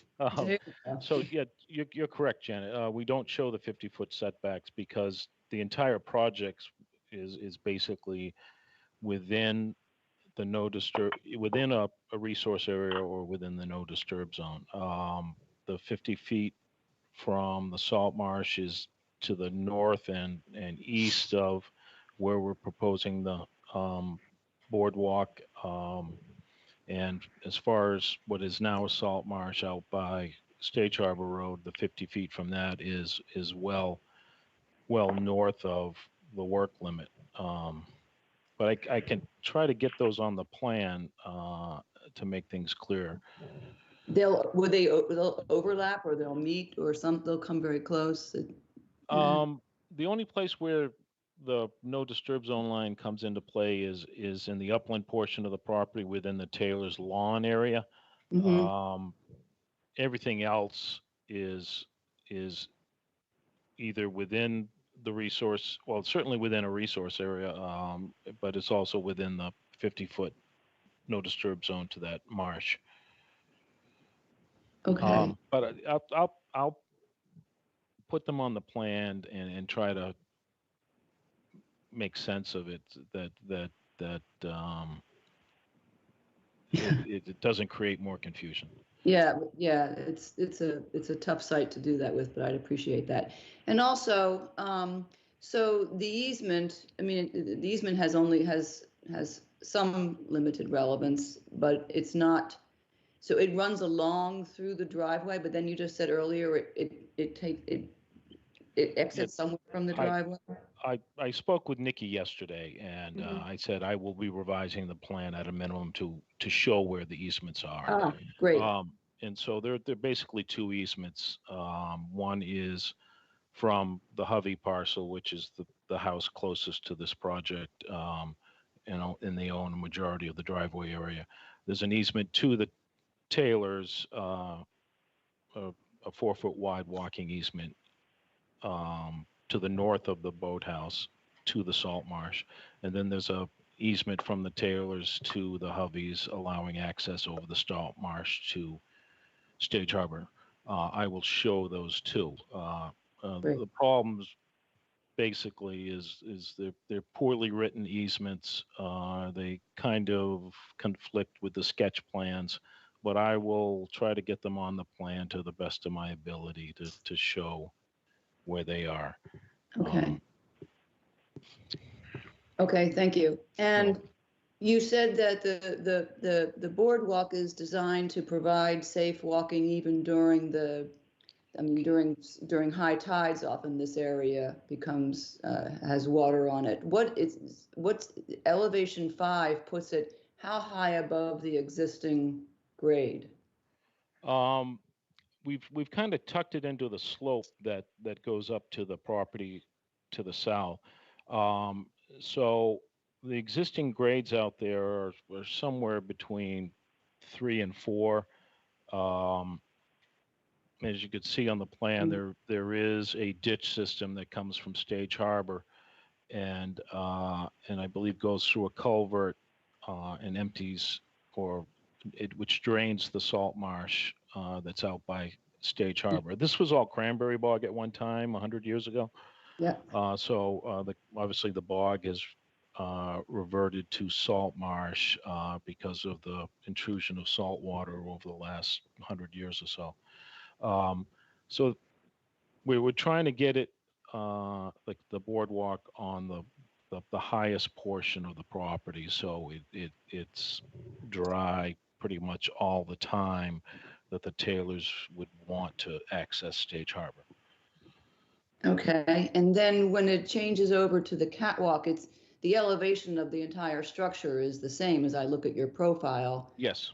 But the grade drops when it turns into the salt marsh, so it's at 1.52 is the top of the marsh, and the deck is at 5, so it's 3.5 feet above grade at the walk side. At the harbor end, yes, and then it tapers. The separation tapers to when you get to the dike.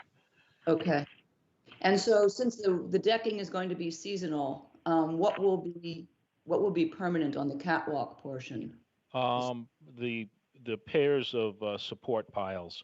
So they're helical screwed through the marsh and into the soil underneath. And we feel that is the least intrusive.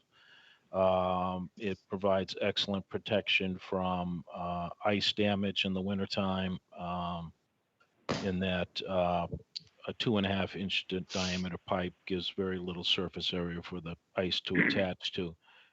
And the helical screw really provides excellent resistance to uplift from ice if it does attach. Rather than coming up with a system to have a seasonal supports that are put in and taken out twice a year, obviously. Okay. And one final question I have. So what you referred to in your report, and I understand is what is the panhandle piece of the Taylor property, which is this narrow strip that runs alongside the driveway, behind the boathouse, and towards Stage Harbor. What is the width of that panhandle area that you're talking about walk and catwalk into? I don't show it on the plan, but my recollection is it's 10 feet wide. Okay. Okay.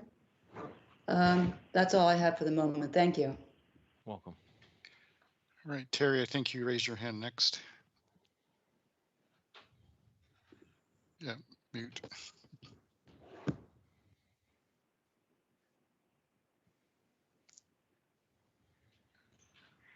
You're still muted. It off. There we Okay, are. sorry, I was trying to get it off. It was sticky. Can the Taylors are they able to access this area with the current easement in place? David Clark here.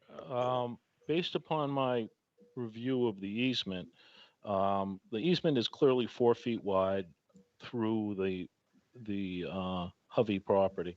The language of the written description calls it to be adjacent to, or actually it says along the driveway and along the boathouse to the grantee's remaining property to the south.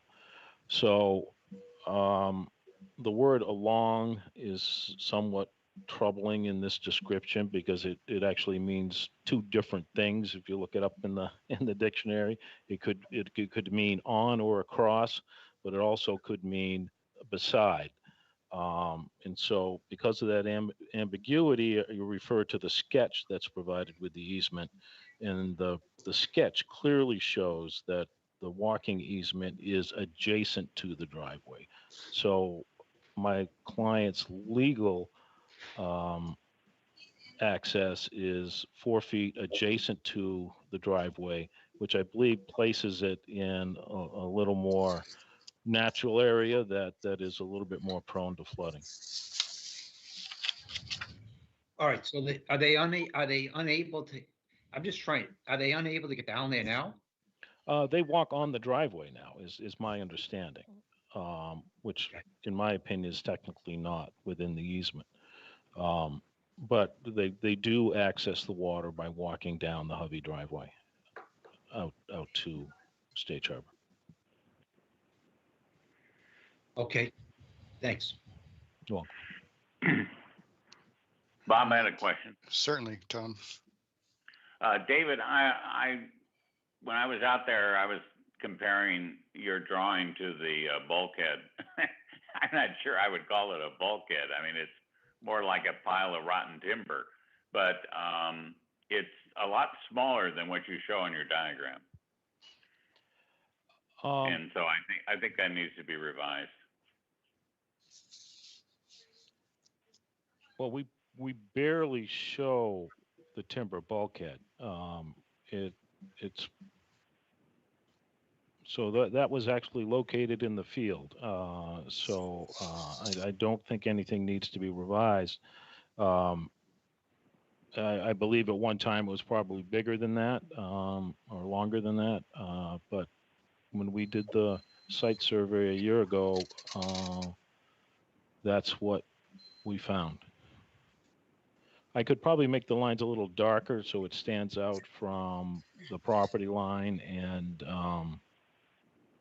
that's might be where there could be some misunderstanding of the plan. Yeah, that's about where I see it, and then the rest is the property line that goes through the dike. Are you including in the bulkhead some kind of, perhaps some stones or other pilings, not pilings, piles of stones or rocks? No, that's what's shown as the dike on the plan. So that's the riprap and materials that that serve as the dike. The Hoveys do have an easement to maintain the bulkhead and dike on the Taylor property, and I believe they've been doing that for half a century. I think the Hoveys have been there, probably longer. I'm sure one of them is on for this meeting, but they've been there quite a long time. So, well, maybe I have an old drawing, but I don't see the structures that you're just describing on your plan. All right, so I think Nikki has highlighted the length of the Yeah, bulkhead. it's kind of hard. I could see how when looking at a plan, you would miss kind of where it ends, but it does end. It does like a quick jog diagonal and then across for a little bit, about halfway. I mean, it ends before the word dike. Yeah. So that's the limit of the bulkhead, and then everything else that's hatched is the material serving as the dike. Okay, well, then I'll just respectfully disagree, but that's no big deal. What, not the first time. So, thank you. Is that it? That's it, Tom? All right. I want to finish with commissioner questions. I see Bob Delvecchio's hand. Yeah, I got a few for David. The catwalk is 5 feet off the marsh. Is that enough for the marsh to grow? Get enough light in? I believe the commission has stated in the past the design standards that CZM and DEP, it's not a requirement, but it's a suggested design standards for docks and piers in Massachusetts, and they call for a 1-to-1 ratio of width to height. We're not at that 1-to-1, and that's why we're proposing the aluminum grating that we commission just reviewed for another project where that grading, I believe, allows 37 or 38% of the sunlight. So we chose that material in order to get the catwalk a little lower than the 1-to-1 ratio. I think we're there at the mean high water mark, and like I said, it tapers as we get back to the north. But we're proposing that material in lieu of meeting the 1-to-1 on the upland side of this, primarily because we don't want a catwalk that slopes down. We like to install them level, and a catwalk that's higher at the upland end is I don't think it's necessary.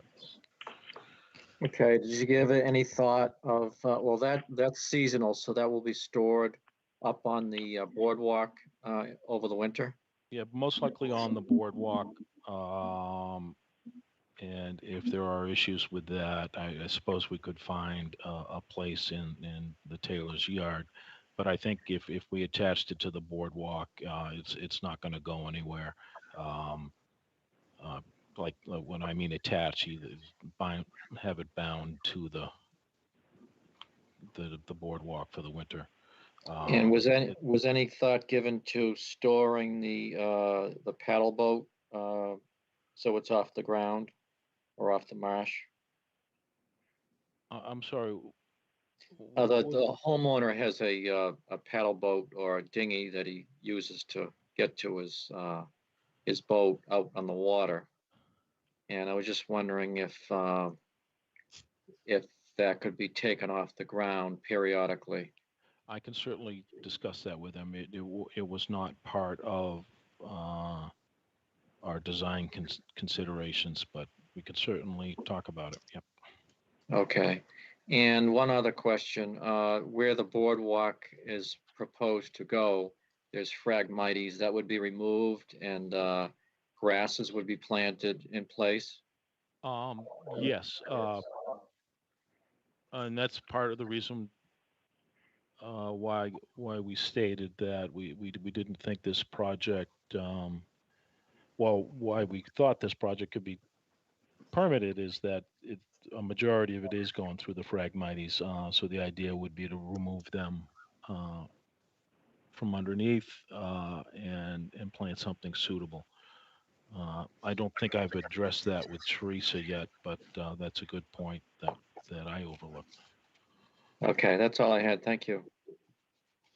Thank you, Bob. I think I'm going to hold off on my questions. I know that it looks like we have 2 abutters with their hands raised, and we also have some letters. I think we have 4 of them. And I'm just. Yeah, Mr. Chair, Bill Riley. Mr. Riley, okay. Yeah, go ahead. I think, whatever you wish, but it would seem that it would be appropriate for Teresa to go through the planting plan at this time before we get into questions from the abutters. Okay, I suppose so. Even though as I've already indicated, I'm a little confused about the relationship of that plan to the main project. But sure, Teresa, why don't you go ahead? Thank you, Commissioner Rawls. Teresa Sprague with Blue Flax Design here on behalf of the Taylors. I think first I'd like to address the question of the boardwalk that Commissioner Del Vecchio raised and the invasive species management. And we do, our plan set has 2 sheets.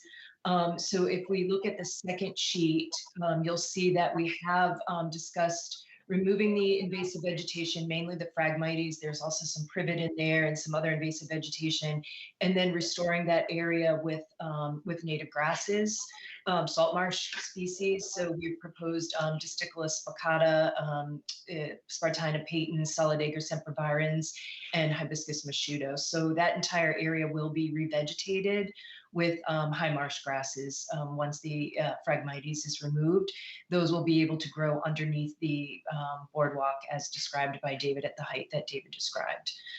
So with that, if we move back to the larger portion of our project, which is shown on the first sheet, so that may also help answer Commissioner Rawls, some of your confusion about what would be regarded as mitigation for the boardwalk and catwalk versus what is land management and restoration. In the main portion of the property, so outside of the panhandle, the plan that we're looking at now, we're proposing just under 24,000 square feet of invasive species management, lawn removal, and native plantings. So there's 2 pieces to this particular portion of the project. One is that along the roadway, as if you've been out to the site along Stage Harbor Road, the area between Stage Harbor Road and the existing stockade fence, which is just inside the western portion of the property, is completely overrun and inundated with invasive vegetation, making it somewhat difficult to walk down Stage Harbor Road, which is a pretty busy road, and is currently the only access the Taylors have to get to their panhandle portion of the lot. And so what we're proposing is to remove the invasive vegetation, to maintain a strip of fescue lawn along the roadway that will allow any passersby to be able to walk down there, to shift that stockade fence to the west, and then plant native species, mainly winterberry holly, Ilex verticillata, along the edge of the road that would be allowed to fill in that invasive species management area, but would still allow passersby to access or walk safely down the edge of Stage Harbor Road. In addition to that, we're also proposing a fescue path that allows access from the Taylor's yard through on the western portion through the cedar grove, the existing cedar grove, and that allows them access to their maintenance, to the maintenance easement along Stage Harbor Road, that then allows them access into the handle portion of the property that they own, that allows them access to Stage Harbor. Within that area, we're proposing to remove, it's 80 to 90% cover, invasive cover. We do have some native species, mainly some black cherry, some eastern red cedar. There's some bayberry and inkberry on the far eastern portion of the lot, as well as some viburnum. But overall, invasive vegetation makes up 80 to 90% of the cover and consists of shrub honeysuckles, Asiatic bittersweet, multiflora rose, porcelain berry, right up along and to the edges of the salt marsh. Speaking to Janet's question earlier regarding the 50-foot and 100-foot buffers, I just quickly, if we just look at the resource areas on the lot, we have the salt marsh and the associated buffer zones to the salt marsh, as well as a couple of coastal banks that are really defined by topography and floodplain elevations. They're located directly to the north and south of the main dwelling, as well as a third fragmented coastal bank, which is located in the southeastern portion of the lot. So I think the buffers to all of those things are so overlapping that the entire project is within resource area or no disturb zone. So speaking to what Janet was asking and how David was describing the lot. So what we are proposing here is 23,800 square feet of invasive species management and restoration. Of that, you can see shaded in the tan color on our plan, that's approximately 4,400 square feet of lawn that we are converting to native plantings. It's a sloped area, and we are proposing to provide some buffer to that coastal bank that's based on the flood elevation, and as well as to the salt marsh. There is approximately 1,000 square feet on the western portion of the area that's currently invaded. You can see we're showing the existing stockade fence that's currently existing, and then we're relocating that a little bit closer to Stage Harbor Road and proposing to restore that area with fescue clover lawn mix. That's about 1,000 square feet. And then the rest of the area that's shown in the darker green color on our plan is invasive species management area. So we're proposing to remove the invasive species management. I know you know our methodology, so I won't go into that in detail now, but I certainly can if you'd like, and restore that with approximately 225, well, not approximately, with 225 native shrubs, 3 eastern red cedar trees, and 132 native forbs. And that's not including the plantings that are proposed for the area under the boardwalk.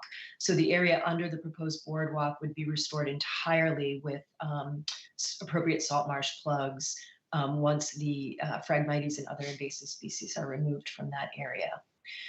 So that's an overview. So I guess related to David's question as to what is land management and restoration here and what is mitigation for the boardwalk, I think that's something he was hoping to be able to discuss with you today. So I am happy to answer any questions, and I will certainly go into the details of the benefits of removing invasive vegetation and restoring native vegetation if you'd like, but given the time frame, I'll hold that and answer that as questions if you'd like. Yeah, I appreciate that, Teresa. Yes, I think you're preaching to the choir on that particular question. Understood. This is Nikki. So it seems to me to make sense that the green area by the boardwalk would be the mitigation for the boardwalk. And then this would be a land management plan, but still included in this permit. Is that kind of what I'm hearing? I believe that would be appropriate, yes. Okay, so it would all be done, but this is what's considered mitigation, and then the extra stuff is just an extra piece that you're doing. It was exactly just restoration work, yes. All right. But it is all part of one application. So the part that was confusing me was that in the NOI, it said something about that part, the upper part by the house would be a separate application. One thing I think I could do, obviously we'll be coming back, is clarifying that either by color coding and plan notes so that it's clear on our plan that the restoration of the boardwalk area itself is mitigation for the boardwalk, and then the rest of the program is restoration. Right, okay. And then if chosen in the future to not, I feel like you are asking to not be completely tied down to the land management if they decide not to do that, but the mitigation for the boardwalk will have to be done. So if I come out for a certificate of compliance and all of this work here hasn't been done, then it doesn't count as the mitigation for the boardwalk. Does that make sense? Is that what? Yes, no, this is Bill Riley. Yeah, that makes sense, Nikki.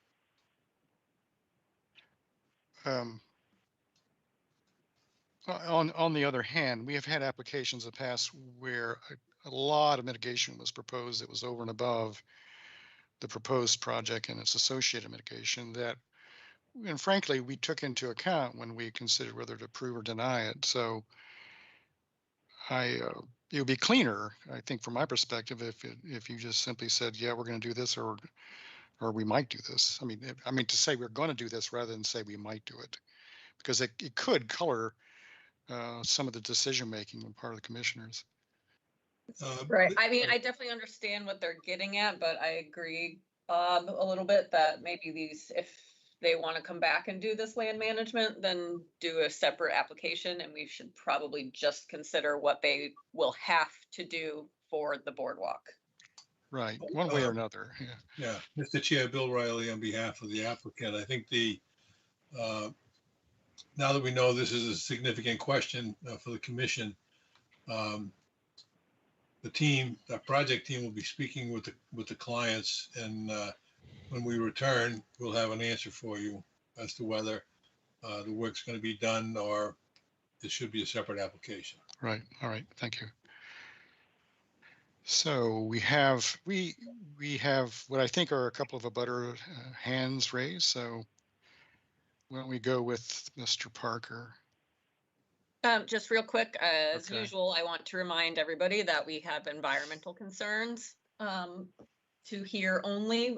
We do not have the ability to comment on and, permit things regarding view and how things look. And then just to also point out that it's clear that they will probably be revising some sort of the plans, maybe changing the scope of the project a little bit. So let's keep it brief because they will be continued. It's not going to get approved today. I think it's makes the most sense to comment on future plans more than this current plan. But with that, we could start calling on the abutters. Right.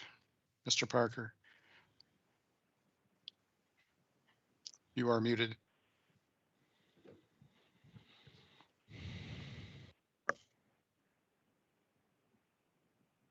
Mr. Parker, are you with us? You are muted. There we go. I'm sorry. That's I'm right.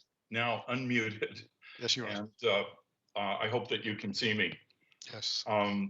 I just wanted to point out that I'm not an abutter. I do have an environmental concern, but if you'd like to hear from the abutters first, then you won't want to speak to me at this moment. Okay. But your comments are about this project. Yes, it is. Yes, okay. my comments are about. Since you're speaking and you went to the effort of unmuting, let's go ahead and hear from you. Okay, thank you so much. My concern is that relates specifically to the catwalk, which is going to be 54 feet long, spanning the salt marsh next to the to the tidal flats. Over the last 6 years, in the spring and the fall of each year, I've gone out, sometimes on my own, sometimes with a couple of other people, to pick up the tremendous volume of plastic litter that has washed ashore along this stretch of the inner harbor and that has accumulated in the marsh. And in each of the last 6 years, I and a couple of other folks who have joined me, we have picked up hundreds of pieces of plastic litter, much of it in the form of single-use plastic water bottles, single-use plastic soda bottles, pieces of what look like fish nets. Mr. Parker, let me just caution you for a moment. We are very sensitive to the whole issue of plastic litter in the resource areas. But what I would like for you to focus on is your comments about the proposed project itself. And if you can tie in plastic litter to the project, then fine. But please don't forget to tie the two together. Okay. Thank you so much. That's certainly my intention. The point is this. I've observed that the marsh is already under assault by the tremendous volume of plastic particles that have accumulated in the sand and alongside the shore next to the marsh and in the sediment within the marsh itself. And it does not make sense to me, it seems unwise to me, to add to the degradation already being caused by the plastic litter by constructing a catwalk that's going to alter 150 cubic feet, or excuse me, square feet of the marsh. It seems in and of itself that the catwalk doesn't represent a significant degradation, but taken within the context of the degradation that's already occurring because of the plastic litter that's been accumulating over the last several years, it's an unnecessary and undesirable additional incremental piece of degradation for the marsh. So that's my concern in a nutshell. All right. All right. Thank you, Mr. Parker. Yep. Mr. Hovey. Thank you. My name's David Hovey. I'm one of the owners at 559 Stage Harbor Road, the Hovey property. You've received our letter, and so in the event of time, I won't go through that portion of it. I know you've all gotten a chance to read it.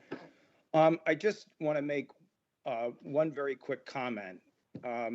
My grandparents built that house in the early 30s. It's been a part of our family for the last 90 years. For 90 years, we've had no incidents or no trouble with folks coming down our driveway and going up and over and accessing the beach. It's worked fine. I mean, you can talk about where the easement is drawn, but in reality, our neighbors, and particularly the neighbors behind us, have simply walked down our driveway up and over with limited to no issues. So it seems to me that this is an extremely excessive plan in order to access the beachfront. You know, I will tell you, it's no secret that we're not there in the off season. I know that clammers on occasion will also come down, park in the driveway. There is a chain there, but we'll come up and over and down onto the beach. I guess it's easier access for them as well. So it just seems to me that this is completely overkill in terms of the ability to access the beach in front of the house. If you have any other questions while I'm on the line, that would be fine. But like I said, you know, it's kind of the way Chatham's always worked. It's a friendly neighborhood, and it just doesn't appear like this is something that's necessary from our perspective. Mr. Chair, Bill Riley. Yes, Bill. I think, and of course I know Dave, but if the idea would be, I mean, the Taylors clearly want to have clear legal access with good footing. Be happy to speak with Dave about modifying the existing easement and talking with my clients about that as well. Thank you. Thank you, Bill. Well, that's an interesting suggestion, Mr. Riley. So I suppose conceivably that if you were to sit down with the Taylors and make such an arrangement, would you say that there is no subsequent need for this proposal? It's really a decision for the Taylors to make. You know, if we're able to work something out that's acceptable to the Taylors for using the existing driveway and obviously putting it in a form that can be recorded at the Registry of Deeds. You know, as long as that's acceptable to the Taylors, then I think the answer to that is yes. Okay. All right. So we have no more hands up, and we already know we're going to continue. We already know we have some revisions coming, and we already know now that conceivably there's going to be a conversation on the easement issues. You have a hand up with S. Hovey. S. Hovey. Okay. Please go ahead. Yeah, good morning. Can you hear me? Yes. Okay, this is Sam Hovey. I am also an owner of the property at 559 Stage Harbor Road. And I just wanted to address a couple things in addition to what my brother just spoke about. The first one is I have concerns on the plans as far as the land mitigation. It seems to be that there is very little design around the boardwalk, and that most of the mitigation that's proposed has everything to do with the Taylor property and cleaning up their area in the back versus a replanting proposal along the boardwalk.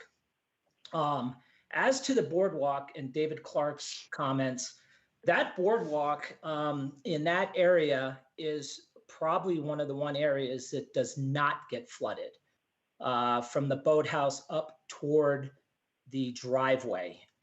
So I think that was a misstatement earlier. The rest of our driveway is susceptible to high tides, but along the boathouse, that area typically does not get flooded. As you can see, if you guys were down on the property, it's grown in very thick.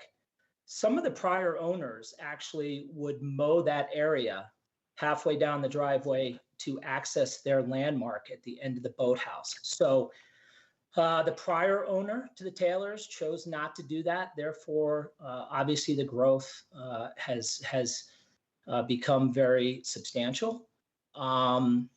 So that would be one issue. The other issue is one of the committee members mentioned the dike in front. And I just wanted to clarify that that dike was done in two different time periods. The part that he's referring to, I'm not sure how many years ago it was done, but absolutely over time with storms, et cetera, part of that dike has gotten deteriorated. There's a newer section that's been added. And I also know that my father on multiple occasions has gone before the commission trying to extend that bulkhead and was not permitted to do so. So it's not from a lack of effort to try to clean up the bulkhead area. I just think it's important as to understanding the dike in front of our house. The last point is just to the easement, which was written by a local attorney and between our family and the prior owner. And it is designed to not have to have prior owners or the Taylors have to access behind the boathouse to the waterway. It was designed to provide a direct walkway down the driveway, along our boathouse, and then over the bank.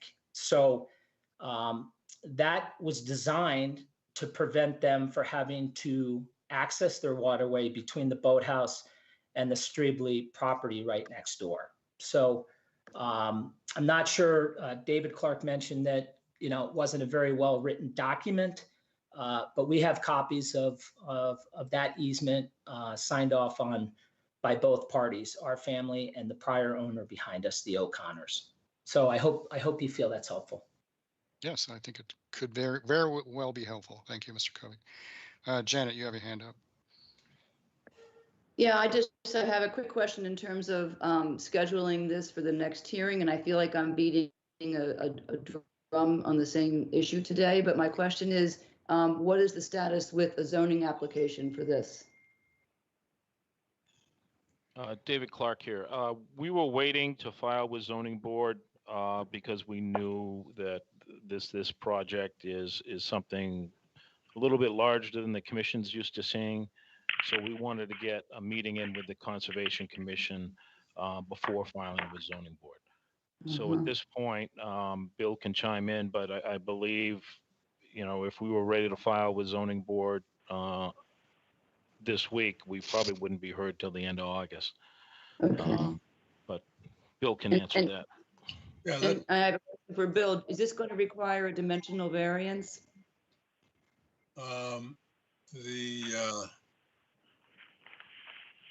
Typically, there's a 3-foot setback for these kind of things, specific to things, access to the water along a property line, rather than making families put out in the center of the property. So there's only a 3-foot setback. So But the strip is 4 feet wide? I don't know. I don't know Okay. what the width is. Okay. All right. Well, all right. So I think all the hands that are up are from previous comments, and I certainly think this is going to continue. I'm very interested in hearing the outcome of any discussions between the Taylors and those who have on the easement for the access to the water. Conceivably, I can imagine that would change things significantly. So when would Mr. Riley, when would you like to continue to? That's really, I would say that's a Dave Clark question. Okay. Well, I think it also, doesn't it, though, depend on any sort of discussions that I assume you would lead on the easement?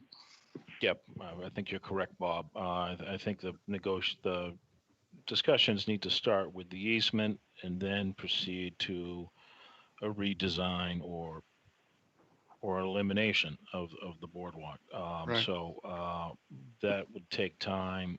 I mean, doesn't make sense to continue to the 28th because we would have to have everything to you by next Wednesday. I don't think Right. we can meet that. So I'd say the first meeting in August, which I think is what, the 11th? August 11th, yes. All right.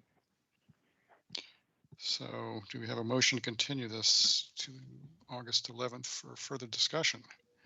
I'll make a motion that we continue 535 Stage Harbor Road to August, what did I write?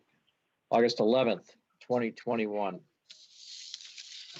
Clark, second. All right, roll call, Commissioner Del Vecchio. Aye. Commissioner Williams. Aye. Commissioner Clark. Aye. Commissioner Latin. Aye. Commissioner Terry Sullivan. Aye. And I vote aye. So we will see you. On behalf of the applicants, thank you very much. Yes, thank you all. And good luck with your discussions.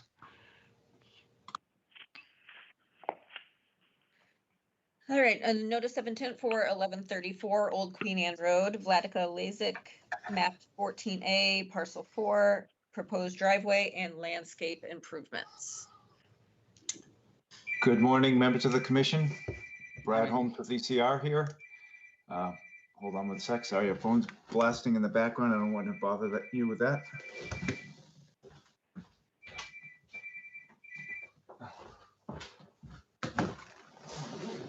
Trying to shut that off. We've submitted a notice of intent for the property located 1134 Old Queen Anne Road in your lovely town of Chatham. We've designed the project so that the majority of the work is outside the buffer zone. There is an off-site isolated vegetated wetland to the west with a certified vernal pool within the interior of that vegetated wetland. We have delineated that as shown on the site plan, and you'll see that the 50-foot buffer zone extends from that vegetated wetland line out to the 100-foot buffer zone. The work that's proposed between the 50 and the 100-foot buffer zone consists of a proposed driveway. There's grading associated with the proposed driveway and re-landscaping associated with the driveway. There's also the proposed removal of 2 black locust trees that you'll see there bubbled in the tree symbol. Prior to the start of work, there will be an erosion control line installed to protect the area within the buffer zone and make sure it doesn't travel to the west. The site will be accessed from the existing paved driveway that's on site, and a good portion of this site is already maintained in like a yard or semi-lawn condition. So there isn't a lot of disturbance associated with the project. We have prepared and submitted a mitigation landscape plan that includes, I think it's 875 square feet of native shrubs and trees and a seed mix to offset any of the proposed activities within the 50 to the 100-foot buffer zone.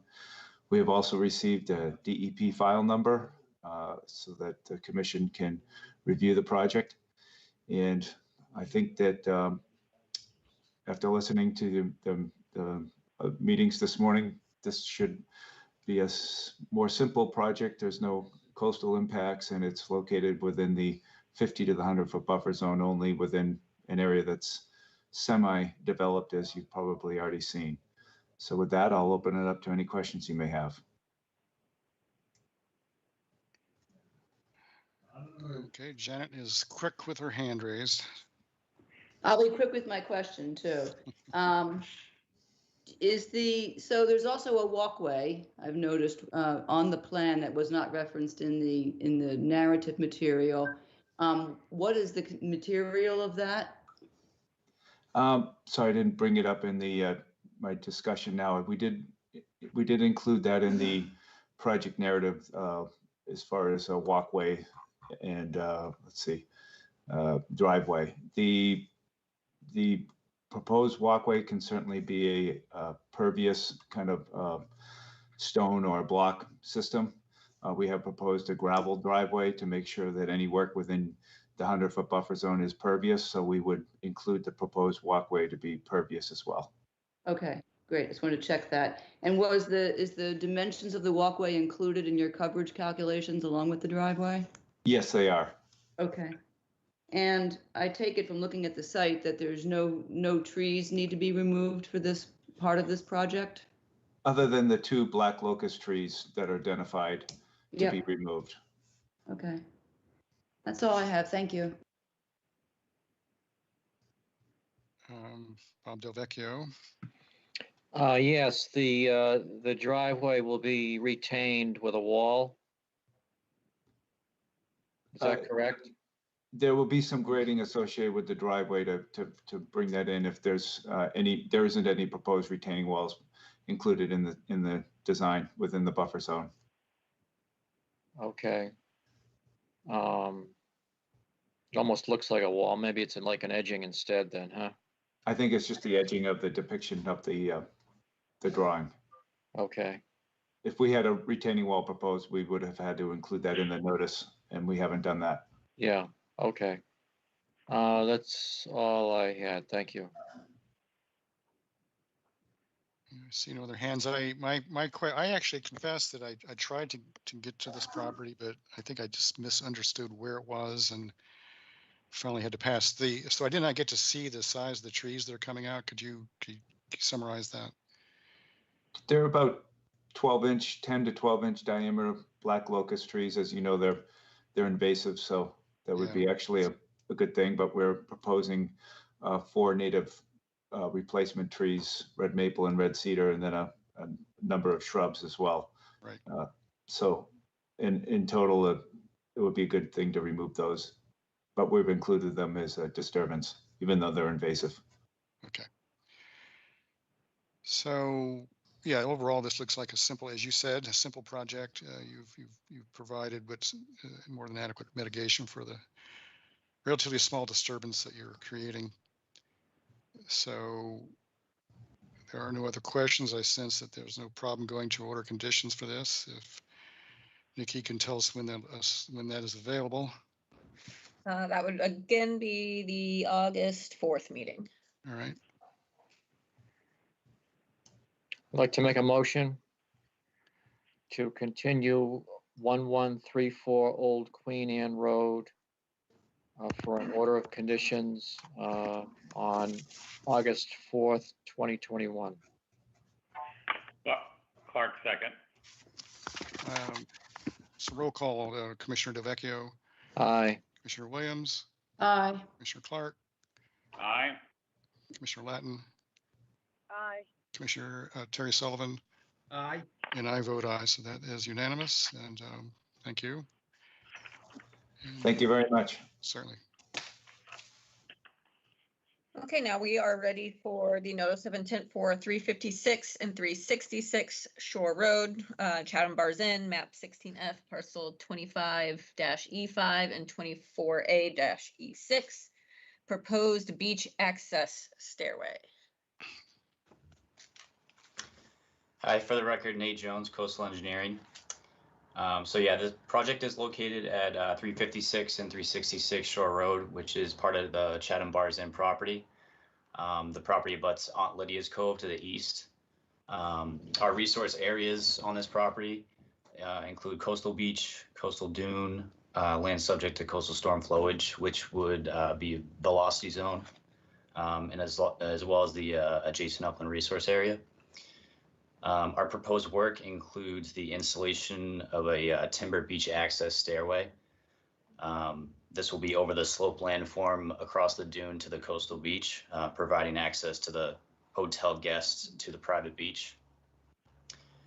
The stairs will be servicing 10 lots, which include 63 guest rooms, which could be up to 140 guests on a typical summer day. The lower portion of the stairs, the last section, is to be seasonally removed. This lower portion goes over the coastal dune. We also have a proposed rollout walkway that goes over the plateau portion of the dune. That's going to be seasonally removed as well. The permanent portions of the staircase are going to be utilizing helical anchors, so there won't be any timber embedment into the slope. It'll all be steel helical anchors with pile caps. We also include an upper retaining wall in the upper portions of the stairs that will provide access to the stairs. This will be a pervious landing area. It'll be lawned to provide access to the upper portion. Currently, the way the guests get to the beach is via the sidewalk along Shore Road. They either go up to the fish pier and around, or they go down to the lower portion of the CBI property. So they can be walking, up to 1,000 feet in either direction just to get access to this private beach. So this staircase is about 100 feet long. So it's really providing a much greater convenience for the guests, as well as a safer access to the beach. Crawford Land Management did provide a mitigation plan with the application, and Jen Crawford is here and she can speak on that. Good morning again. You guys are going to be getting sick of me here soon. I wanted to give just a little bit of an update. I know that a lot of the commissioners are new to the board, but Chatham Bars Inn did quite a while ago now permit for a restoration project on this bank, which we have been working with them on. Invasive species have been managed on the bank, and the replanting of the bank actually went in just this spring. So I wanted to provide that small update. So in working with coastal engineering on the location of the proposed stairs, we did go out and do a vegetation inventory for vegetation that was in that area. There would need to be some things removed in order to install the stairs. I did include on my plan for you a vegetation removal inventory as well as a mitigation plant schedule. And I do see a typo on it on both of those plant schedules. There's a line right below there's a line in there that shouldn't be there because it is not applicable. So I apologize to that, and I will update that. But either way, there are a handful of native shrubs and some small cherry trees that would need to be removed in order to install this, which is why we have also taken the liberty of providing some fairly extensive planting around the area to revegetate it. What I tried to depict on the plan so that it was hopefully a little easier to understand and read is the area that's shaded in gray is an area that so if you're familiar with the coastal bank, or excuse me, just the bank, it's not a coastal bank, just the bank out at CBI, there are areas where there were all invasive species, where removals were very extensive, and then there were areas where there were a few natives remaining, and so there's very little kind of coverage areas currently. So the gray area is indicative of what is there and would be remaining even after the stairs go in, which I think is really great. So the planting that you see basically surrounding the stairway would work very well with the existing vegetation that's there, and it would really help to supplement that area. there's no invasive species management component to the project, so we've already done it. So what you see on the plan is really what the restoration work or the continuing restoration work would entail. So I'm happy to answer any questions about it. All right, thank you. Well, we have a question already from Terry Sullivan. Who is muted? Oh, there we go. Still muted. Still muted, Terry. Okay, sorry. So I was out there early this morning, and did you say that this project was just completed? Because I thought it was a great example of a mitigation that has been settled for a couple of years now. Yeah, so it is not completed, but the invasive species management portion of the project was completed. We are in the second growing season now, I believe. So it was completed about 1.5 years ago during the winter. So everything was seeded, the bank itself was stabilized, and it has come through one growing season along with maintenance, which would have been last summer. And then this spring, we just planted all of the associated restoration plantings with that permit, which is different than this application.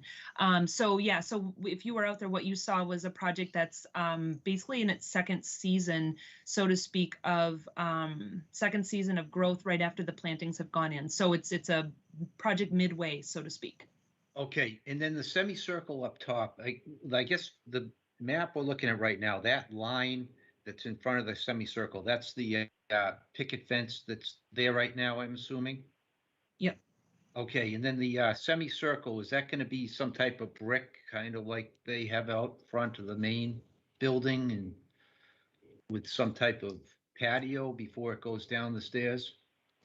Yes, so the wall is going to be a concrete wall, but it'll have a brick face for aesthetics. And then what's landward of the wall will all be pervious. So it'll be lawn with a strip of plants on the outer portion. Which is basically what the existing condition is now in that area. Okay, thank you. And just to make sure I understand that, what will be pervious and what won't be pervious there? So basically just the wall would be impervious, but the backfill behind it would all be planted. So lawn or a strip of native plants. But the semicircle, what is within the semicircle? So if you zoom in on that, Nikki, if you can. The landing piece you're referring to, Bob? Yes. Right. Well. Yeah. So like the part of the semicircle that is like a curved retaining wall, and then it'll be like some slight regrading, and then everything to the bottom of it, looking at this plan, would all be lawn where it doesn't show any hatching, and then the hatched areas are planted. I got it. It's lawn. Okay. That was my question. All right, Janet. Okay, thank you, Bob. Just for the benefit of others who are newer to the commission, this area, and maybe, Nikki, I'm not sure if it's going to let me share my screen to show. Let's see. Are you seeing that now? Yeah, it works. So this is the coastal bank in front of CBI, the northern section of CBI that ends at the fish pier over here. And so this entire section, as shown on Jen's plan, is part of the coastal bank restoration that we permitted, I don't know, I guess 2 years ago. Mm-hmm. And you can see that this is being proposed right in between, right in the middle of it. And I guess, so I have a couple questions. We haven't issued an order of a certificate of compliance yet, as far as I recall, for this project. How does a new project being conducted in an area that is still subject to an existing order work? That's my first question, and I'll just hold on that until we talk about that before I get into the specifics of this one. I guess we would want to do maybe, I don't think the scope of the project changes, the scope of the old project really would change. So I don't think we need an amended order, but we would want some sort of revised plan. to vote on and to submit for the older filing. Okay, we can work it out one, yeah, it's just a little complicated in terms of Right. having. But I two mean, it is nice to have the, correct plan. So, in the future, if someone goes out there to do a certificate of compliance check and they see stairs, And there's a they may stairway. not, they may not realize that, oh, it's a different project, it just makes it cleaner to have all the correct plans with Okay. all the files. I thought, okay. So that gets to my specific question about this area. When I went out and looked at the site, it's this area that you're proposing, the stairway, is like the only heavily vegetated, shrubby trees section. The areas on the northern side and the southern sides are more grassy and with some herbaceous mixed in. Why was this one section chosen for this staircase that's going to require vegetation to be removed? And I was trying to figure out from the trees that were marked, how many trees are going to have to be removed for it. Yep, so I'll answer that first part. The purpose of that location was mainly it's the center of all the lots, so it's convenience for all the guests. It's right in the middle of everything. And then Jen, I don't know how many trees there are, but Yep. So I had on my inventory list, I had 4 native shrubs, 15 black cherry, anywhere between 2 inches up to 8 inches. Only a couple of those are on the larger end. I do have a broken down inventory written down here as well, but most of those are between 2 and 4 inches. I think that's 9, 10, 11, 12 of them are between 2 and 4 inches. So even though, although of course native, very small in stature. And then I have 2 serviceberry. I think it's actually only 1 serviceberry. I think that's a typo, but a small serviceberry as well. Wait, so those are things that are going in or coming out? Coming out. Coming And then out. everything that's going in is 107 various shrubs are going in that, or at least proposed to go in that area, along with 4 additional serviceberry. Okay, that's what I was, okay, because I was. Yeah, and we showed what you see on my plan right there when you see the circle and the labels and then the DBH next to it. Those are things that are still remaining. Oh, okay, those remain, all right. Correct. Got it, thank you. And so these areas, I marked them in yellow, but I should have also marked the top. These are what you're referring to as the landings? correct. Yep. So some of these I understand are required for safety when you have a run upstairs of this length in this area. But these two, the top one and the middle, don't strike me so much as landings as viewing platforms, viewing areas. Are with seating built in for the guests to take in the view, as opposed to just accessing the beach? Is that the intent there? There's no seating on that landing at the very top because there's planting beds, which are those little hatched areas that look almost like polka dots on my plan. Yeah. I don't know about the middle landing. It doesn't appear so from the plan, but Nate can probably answer that better. Yeah, so there's a few reasons for the size of the middle landing, the larger one.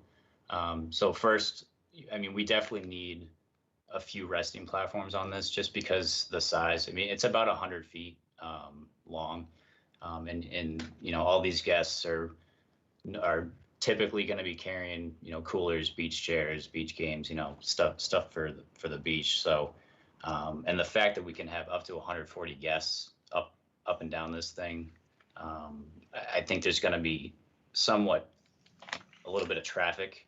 It's not really a typical residential staircase where you can get away with something that's 4 feet wide, because there's only a family of 5 using it at one time. But because we have up to 140 guests here, we need an area where if they get tired going up or down and they want to drop the cooler off, they can do that and allow for other people to go by.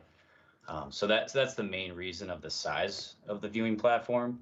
But it does have a secondary function. I mean, it could serve as an area of, for guests to, enjoy the view, the sunrise, the wildlife, and the bluff mitigation. So yeah, that's the reason. Okay. And one final question for you, Nate. The anchors for the seasonal bottom portion of the stairway down onto the beach, how does that, just help me visualize when you're going into a very soft sandy beach at that point? What happens? How do they not get covered by shifting sands? And how do you Yep. relocate So them? those are diamond piers. We have a detail on our site plan on the bottom of it, but basically it's like a 1 foot diameter concrete block that sits right on top of the beach, and then there's 4 pins that go through it at an angle, each one a different angle. Yeah, there we go. The diamond pier DP75 there. Right. So those pins will help lateral forces, so that it won't go anywhere, as well as like if the beach drops or accretes, those pins stay where they are, so there would be no settlement. And then getting those out is pretty simple. So those pins are just driven in with a small handheld machine, and they can just be put in reverse. Basically, you pop the caps off and you just pry at the pins, and they pop right out, and then the concrete blocks just come out. But that's not going to happen on a seasonal basis, right? These stay in during the winter months, or do they come out? I think I'd recommend them actually coming out, because if there was any erosion or anything, you would have to take them out anyway to put in the stairs the next year. If there was, some of them weren't level with each other, and they really are pretty easy to come in and out. Okay, thank you. That's all I have for now. Well, just to follow up on Janet's question, would you need machinery to get those out on a seasonal basis? It's basically like a handheld, like oscillating hammer. It's not really it's not like a wheeled machinery or anything. It's a handheld device. But you would have to be walking on the dune twice a year to get them in and out. Well, yeah, I mean, you could use the staircase, the permanent staircase, to get down there and take it out, or you could just use the beach along CBI and use the other access.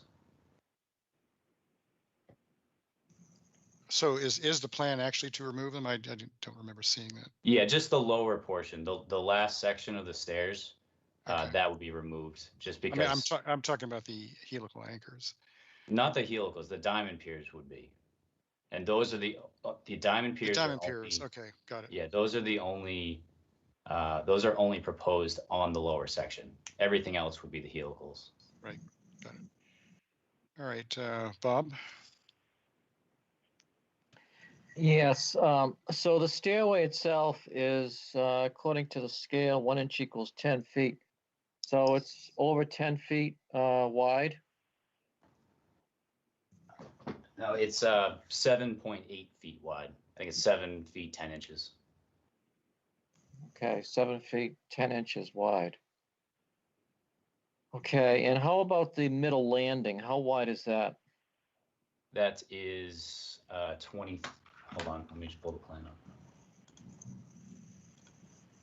The larger one you're looking at? Yes, the middle one, yes. Yep, that's 23 feet, 23.8 feet and 14 by 14.6 feet.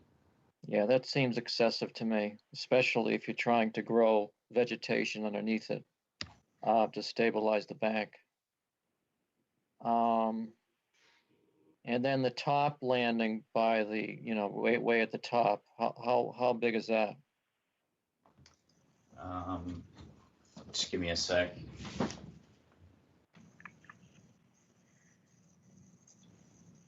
That one's it's about 35 feet, like diameter, if you look at it as a semicircle. So 35 feet long. Okay. So I would be against the stairway. I can understand the safety aspect of it. And I understand that you need some landings for safety, especially in the middle. But I'm against those excessive, in my view, excessive areas for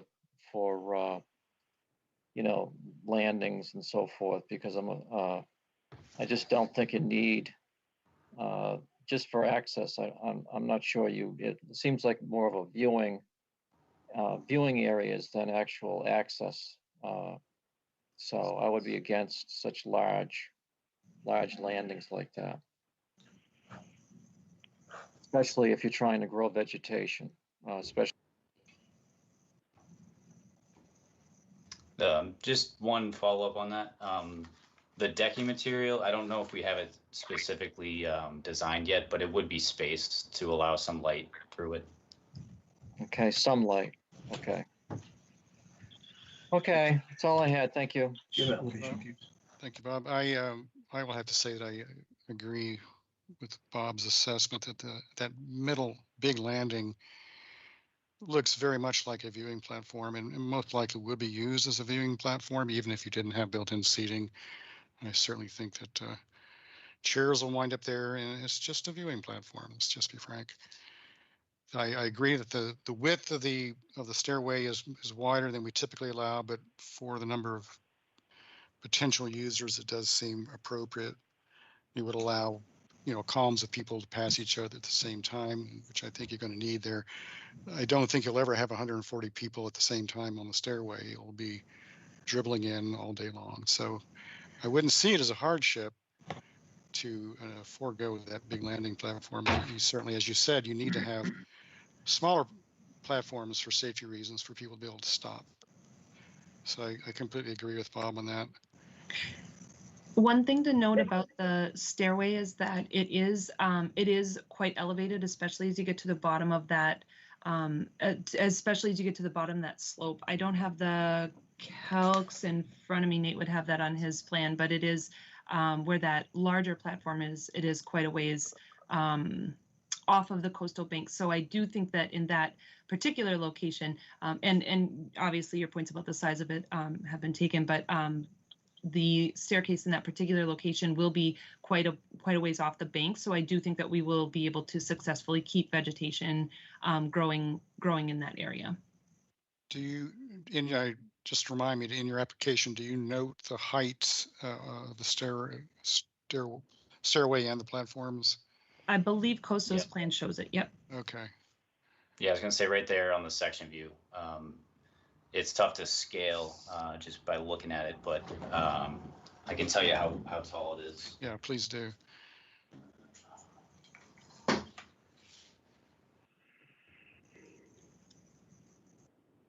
Yeah, I mean, it could be about 12 feet off the ground on that longer post on the left side. About 12 feet. So I mean, yeah, plenty of room for wildlife or even like the sun to get under there. Yeah, and you conceivably, and you also say that you haven't designed the decking spacing. Well, the material I think we haven't really chose, but I mean, typically when we do like docks, we typically do, I think, 3/4 inch spacing just to allow for light, especially if it's over a salt marsh or something. So we could do something similar here. Just have I guess the way to think about this is how wide, what is the maximum width for so as to allow the maximum amount of sunlight through to the vegetation below? Yeah, I think it would just be to increase the decking spacing as much as possible. Correct. Yep. This is Janet. I can't raise my hand because I am screen sharing this, so I can't see this. Sure. But I just wanted to ask Nate so I see 12 feet down at the bottom part where it's higher, but from say the point where after the middle larger landing to the top looks much closer to grade, and that's part of the restoration area. So what is the elevated height through that area? Yeah, that area looks about 3 feet. 3 feet. So it's 7.8 wide and 3 feet above grade. In that location, correct. Yeah. Okay. Okay. In that, so a lot of the native grass that you see on the bank that's establishing right now, a large majority of that are fescues, which are shade tolerant.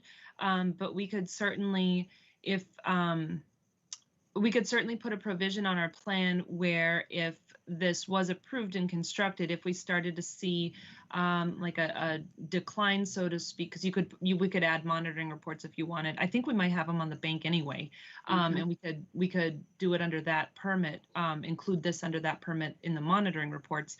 But if we saw a decline in the, we'll call it robustness, so to speak, of the vegetated cover under there, we could certainly come back and introduce like Pennsylvania sedge plugs, things that are well adapted to fairly heavy shade conditions.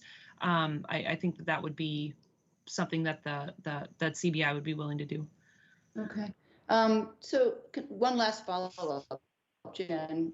Why was this area, and I think honestly, restoration that has been ongoing on either side of it, in the more northerly side and the more southerly side? This looks like existing native vegetation, at least to my eye. Yes, you're correct, Janet. Yes. And Which why, is why I did the why was that not done? I guess was it not done because the bank was already considered stable in this area, so there was no need, and there was no great invasive vegetation in the area? I think I might have missed you were cutting in and out, at least on my screen, the very first part that you were talking. Just repeat what your question is and I'm happy to answer it. My question is why with the area where the stairway is going is not part of the restoration area? Is it because it was not heavily invaded and the bank was stable? No, it is part of the restoration area. We did not do any, I believe that we did not install any new restoration plantings in that particular area because we focused those efforts on areas of the bank where there wasn't anything growing, where it was all invasive. So if that's what you're getting at, that's the reason why there aren't a lot of shrubs or anything planted in that area, because we felt that when we were taking the bank in consideration as a whole, those shrubs were better placed in areas where there really wasn't anything already existing that was native. Okay. Did that answer it? It does. But it goes back to my original knee-jerk reaction to the proposal, and that's an objection to the location of the stairway in the one area of the bank that seems to be very stable, has native vegetation on it, and why we would be messing with that when it could be moved to a different location, easily serviceable by all of those 10 properties where there's only grassy vegetation currently, and where it's not quite as steep, I'll add. So I'm confused about why the location. Right. I think the answer given was that it's in the central location, but I agree that there are probably areas that are not in a central location that would have less impact on the existing vegetation. This is Karen. Can I? Yes, Karen. Yes. Make a Go statement? ahead. Oh, you're on the phone. Okay. I totally agree. I think less impact areas are a far better choice. And I totally agree with Bob Del Vecchio that the one landing is way too big. This is for convenience. I understand for their guests, but at the same time, our responsibility is to consider the environment. And if right now they're having to walk a lot further than any place that this might go. So that's just how I feel. Thank you, Karen. I have a couple of questions, Bob. Go ahead, Tom. Yeah. Well, since we've been talking about the stairway, I'll go to that first. If I'm reading the plans correctly, the lower two sections of the stairway are basically at grade. There's no space underneath, or maybe there's 5 or 6 inches. So you haven't made any allowance for sunlight or growth on those two lower sections. I recognize they're to be removed on occasion, but just since we've been talking about other parts of the stairway, I think we've omitted looking carefully at the lower two sections. the other, and I agree with Bob and Janet and Karen on their comments. The other question, well, one of the other questions I have is, what allowance are you making? I mean, if you have up to 140 guests, and even if you have half that amount, what steps are you taking to try and protect the dune from, unfortunately, overly active guests, shall we say? I'm trying to be polite about it, but you know, are there signage do you plan to put up? Are there any other way that you intend to educate your guests so that they won't go stomping off into the dunes?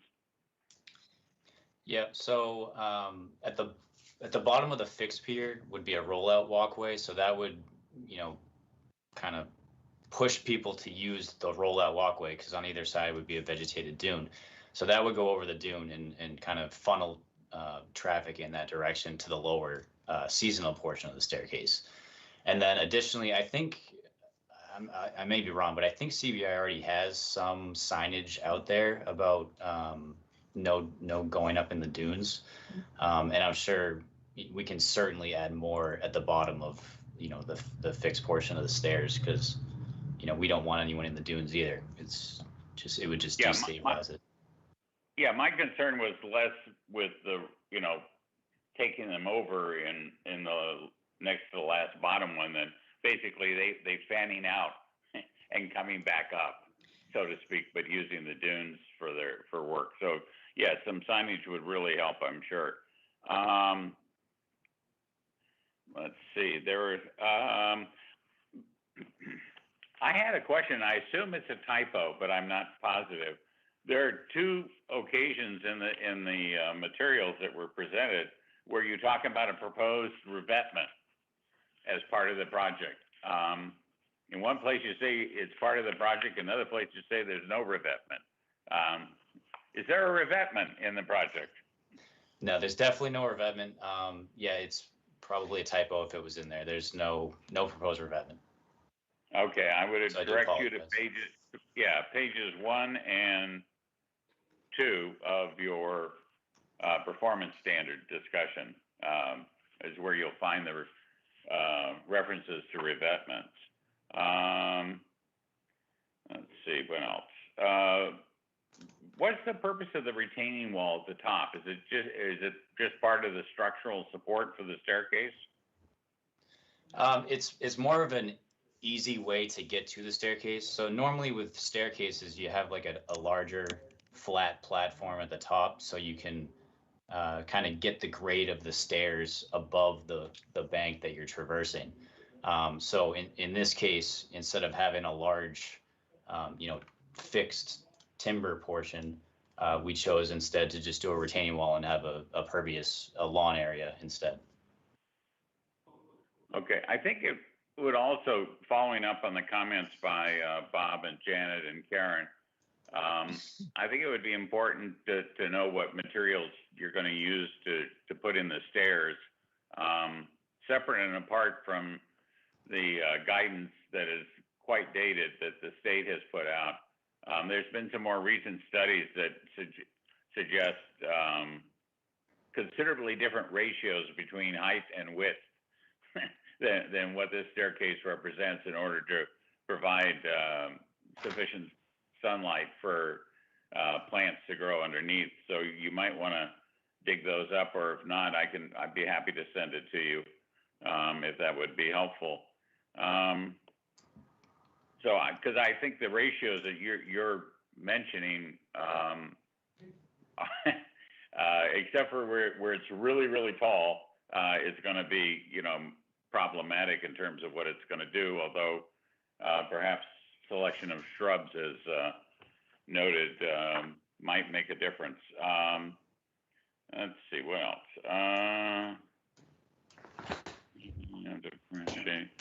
That's it for now. Thank you. Janet, you're raising your physical hand. All right. Thank you. Thank you, Bob. No, Tom's comments triggered something in a memory that some of us may remember, that at the suggestion of Commissioner Joe Kitts, when we approved the bank project, CBI agreed to install a number of educational signs so that guests would be educated about what a bank restoration looks like and why it's doing what it's doing. And I, honestly didn't see any of those. And so, if this project ultimately gets approved, we would maybe this time put it into the order of conditions that those signs be actually utilized, because this is perfect place to do that. Agreed. Oh, I'm trying to lower it. I'm failing. Oh, there I did. Okay. All right. I see no other hands. Bob, is that a new hand or an old hand? Oh. Sorry. We'll assume it's an old hand. Okay. Was So that a pun? that's it, I guess. So I think that Nate and Jen, you've heard some themes in the comments that we've made, and I assume you'll want to go back and think about those and consider changes potentially to reflect those themes, more or less involving obviously that main platform, potentially involving the location of the staircase. And I think some attention to assuring that we have adequate light going to the plants below, no matter what the final design is. I think that does need to be given some more thought. And what else am I not? Oh, actually, Nikki, did you have anything to say on this project or anything to add? Nope, you guys pretty much covered my concerns. My biggest one was the size of the middle platform. Oh, okay. I don't mind the top one that has the benches on the side, but the bottom or the middle one is obviously not going to be used just for people to take a break or anything like that. So that was my largest concern, and then you guys covered everything else. All right. And just actually, Jen, did you mention the removal in the current location of the stairway, 15 native saplings? What were those again?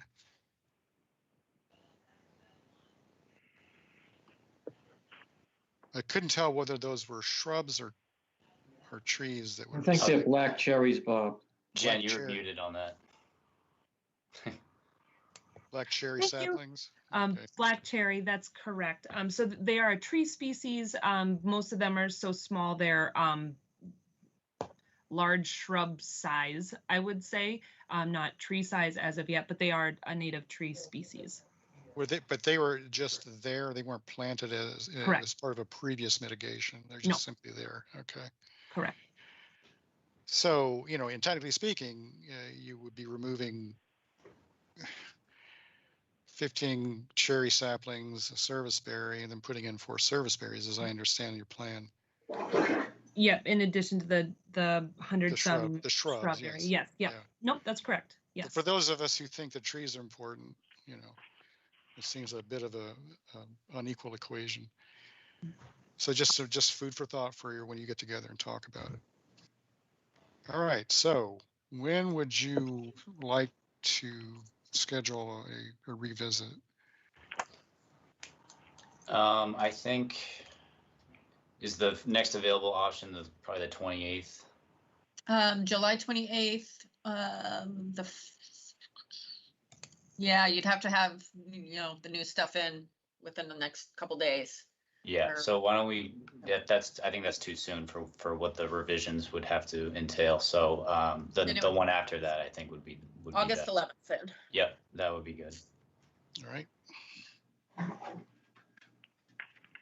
Okay, I'd like to make a motion that we continue 356 and 366 Shore Road, proposed beach access stairway to August 11th, 2021. Second, Clark. Thank you, Con. Roll call. Commissioner Delvecchio. Aye. Commissioner Williams. Aye. Commissioner Clark. Aye. Commissioner Latin. Aye. Commissioner Terry Sullivan. Aye. And I vote aye. So that's unanimous to continue. Great. Thank you all. Thank you. Okay, the last notice of intent is for 631 Riverview Drive, Iris and William Lee, map 8K, parcel C53, land management and view maintenance.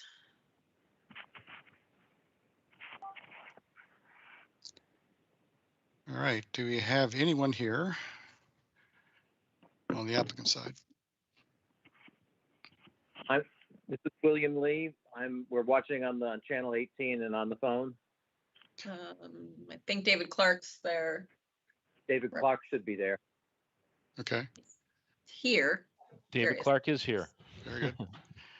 So take it away. David Clark, Clark Engineering on behalf of the Lees. So this is a two-part project. The former owners of the property, several years ago, got permission to clear a view corridor to Muddy Creek. That's what's shown in green on the plan. And if you've been out to the site, you'll see that it's growing back, and they'd like to reestablish that corridor.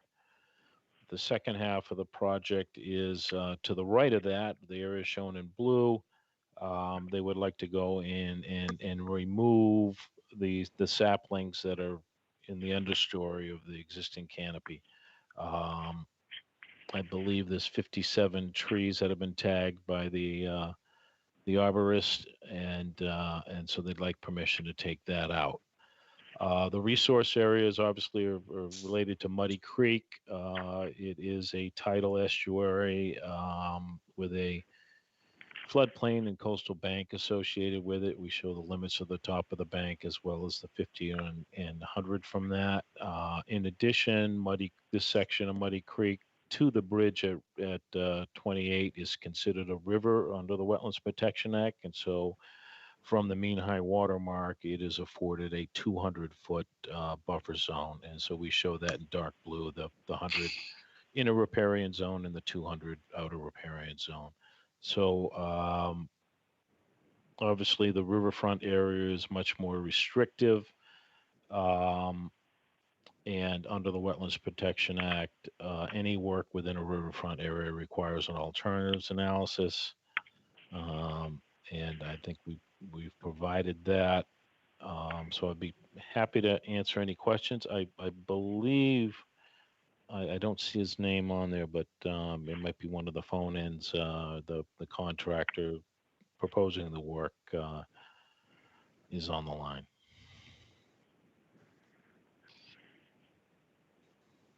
Okay. I guess I will. We took a look at I guess it was a 2013 or 2014 administrative review to remove, or to, it sounds like what was allowed was tree limbing for the purposes of a view under an administrative review in that time period.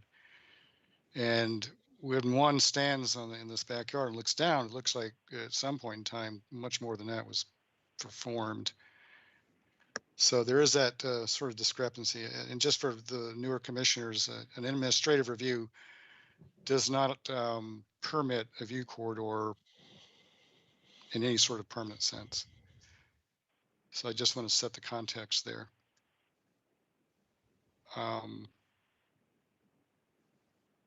Anyway, so let's go ahead and open up to questions. I have a question for David. Sure. Go ahead. Yep. Okay, and a comment. Just for commissioners that are not well acquainted with Muddy Creek, I would be polite if politest way to put it is that it has problems with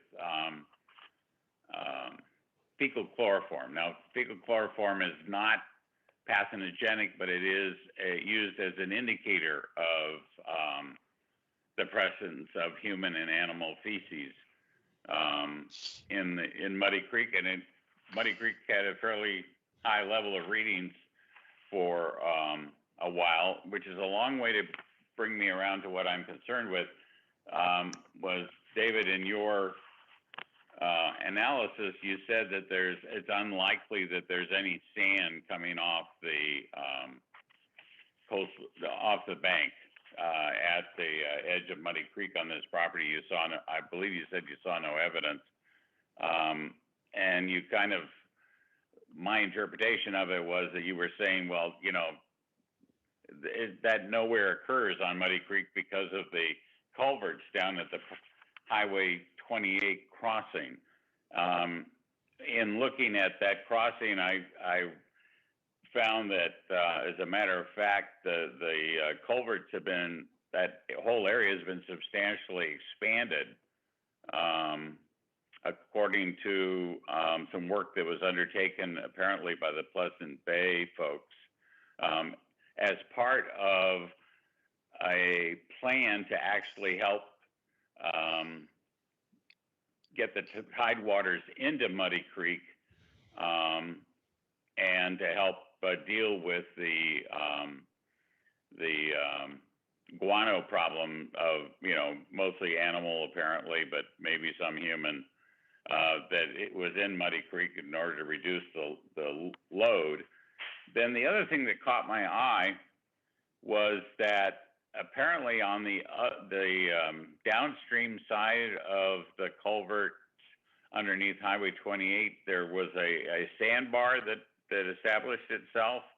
And I saw some conversations about having to deal with that sandbar, which is a long way of saying what it appears to me has happened. And you'll correct me, I'm sure, if I'm wrong, that the Pleasant Bay folks basically expanded significantly the culverts underneath the bridge there.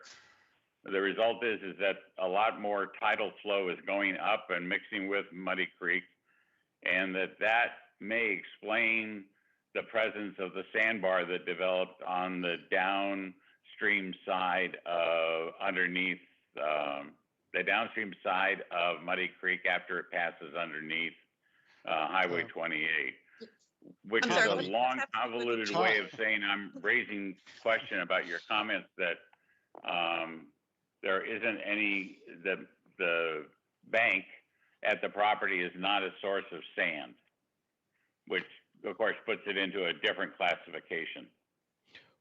Your turn. Having looked at Jackknife Harbor for my whole life, I have witnessed the picking away of the coastal bank north of the town landing on Eastwood Ho's property. There used to be more parking down there than what's there now. There used to be larger flats to the north of the parking lot. That's all been eroded away. So I think the source of sediment for that sandbar, that's mostly on Harwich's side of the town line, is the source of that sediment is all from the east, and if you've been down to Jackknife Harbor, you see all the concrete bollards that are there. There was a point in time when they were nearly buried. So there's a significant amount of material that's disappeared. I said the north end, but the east end of that parking area. I didn't witness any tidal erosion of the toe of this slope down in Muddy Creek. And given that there is the highway and the new culverts that do allow a lot more water in here, I still think FEMA assumes that the land bridge between Pleasant Bay and Muddy Creek will get overwashed and during a coastal storm event, and that's why we have an elevation 13 floodplain in here. But looking at that bank, it is well vegetated, as everything else to the west of this location, all the way up to the headwaters. It is all well vegetated. At least the bank is. The freshwater marsh is in the process of reverting back to salt marsh at this point. So you see a lot of dead standing pines below elevation 4. But I don't think you have that in this stretch. And so that was I really don't think that there's a source of sediment in this stretch of Muddy Creek. There might be some closer to the bridge, but we're pretty far away. All right. Okay, thank you. You're welcome. Terry? Muted. Here we go. Nope, still muted. Still muted. All right, I'm sorry, I got a sticky button here, sorry. I have a couple of quick questions or comments on the last discussion there. There's no more culverts, that's all been taken out, and and I thought that by doing that,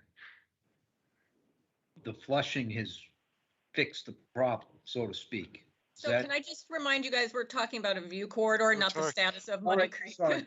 You need to focus on the view corridor. I get distracted.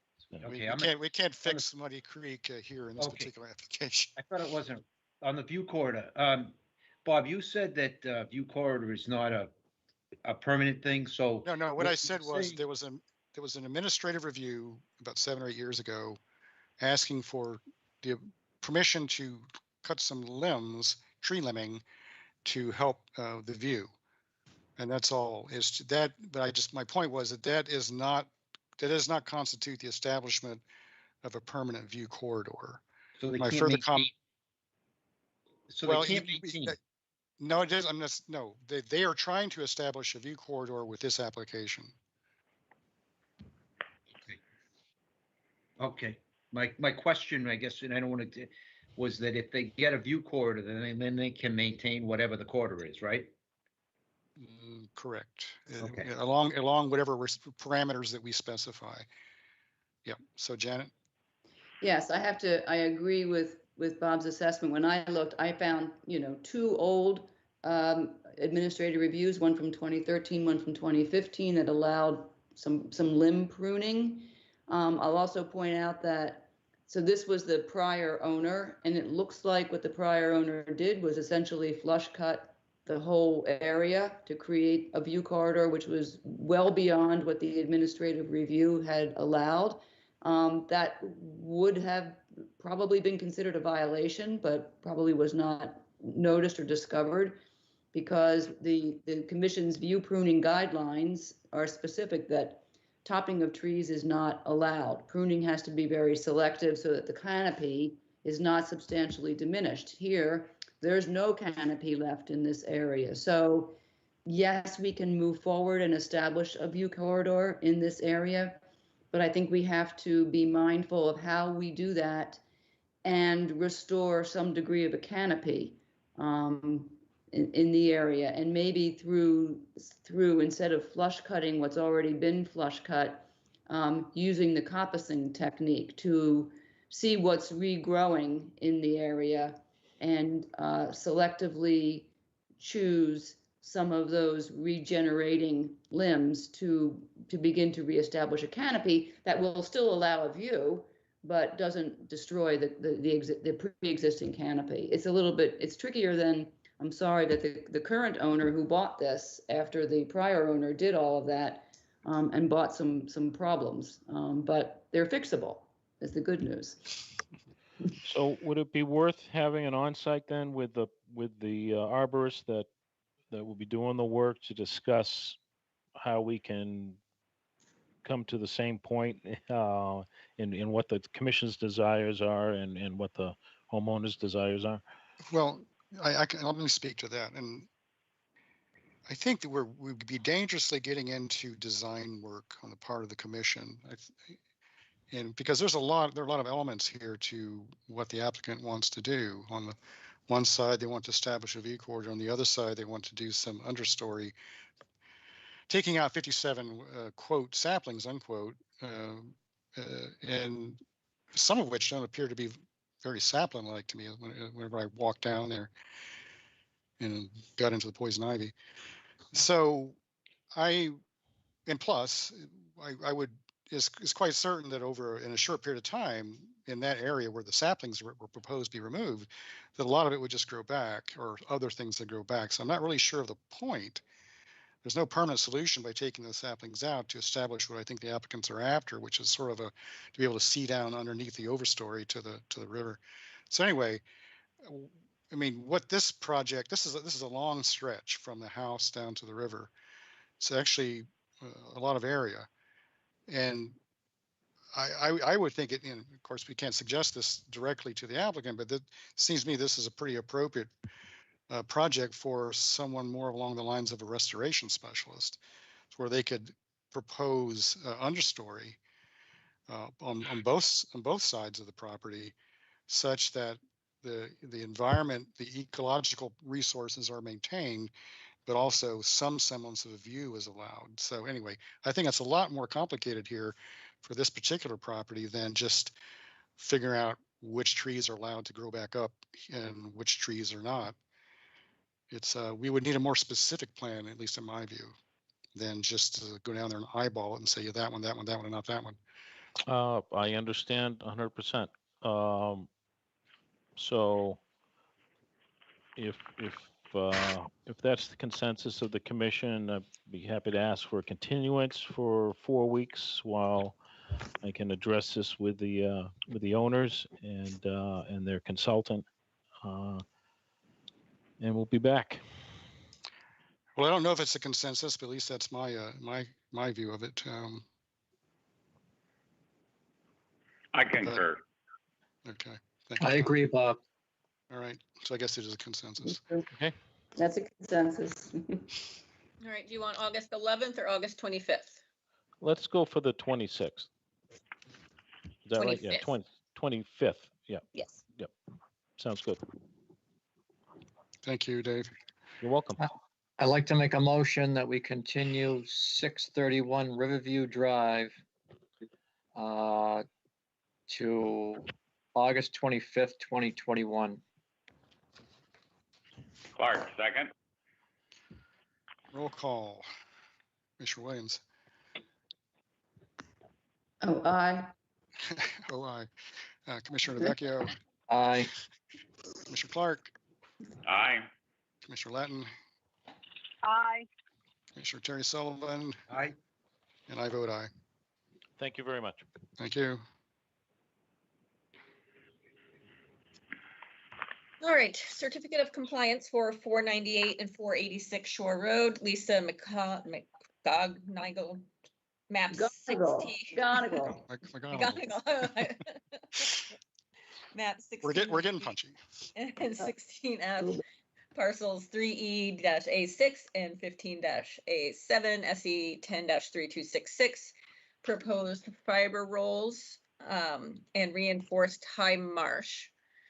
So I went out there and it was, the lower part was, very well vegetated, and I'm good with that section. It was just the very top is still, you can still see a lot of the jute matting. It's a very steep area. It's definitely growing in. There is vegetation peeking out. It's just not fully established. I don't know if anyone is here that could speak to it. I think it was coastal. Yeah, through the chair, it's Dawn, and I also have Seth Wilkinson on the line. I'd rather have Seth speak to it because it was basically a Wilkinson ecological design. We did the base plan for Seth, and this is really a well-established vegetated area at this stage compared to what it used to be. I think it's been a few years, and maybe Seth could address the number of years that it's been installed. The upper portion, I guess I'd have to let Seth speak to that part of it. It might be because of the steep nature. Seth, are you able to speak to that? Yes, absolutely. And apologies for being off camera. I just had to leave my office. But I'm very, very familiar with the site. And as Nikki described it correctly, I would concur. We do see that on these steeper and also drier sites. This is, while it did enjoy temporary irrigation, that it's outside of the period in which we would be recommending irrigation at this point. So it has a pretty severe east exposure, so that morning sun it really dries it out, and so we tend to see slower colonization around the perimeter in projects like this. As she described, it's there. It's just sort of stunted. It's growing slower than the lower, less steep regions. It's where it has to be steeper to blend into the natural grades. We just generally see that taking more than 3 years to fully establish. But I am confident it will continue to grow. There's no reason to think it won't. And we're through the germination period. The grasses are established. They just frankly need to fill out, and they do that more slowly in these steep, dry environments.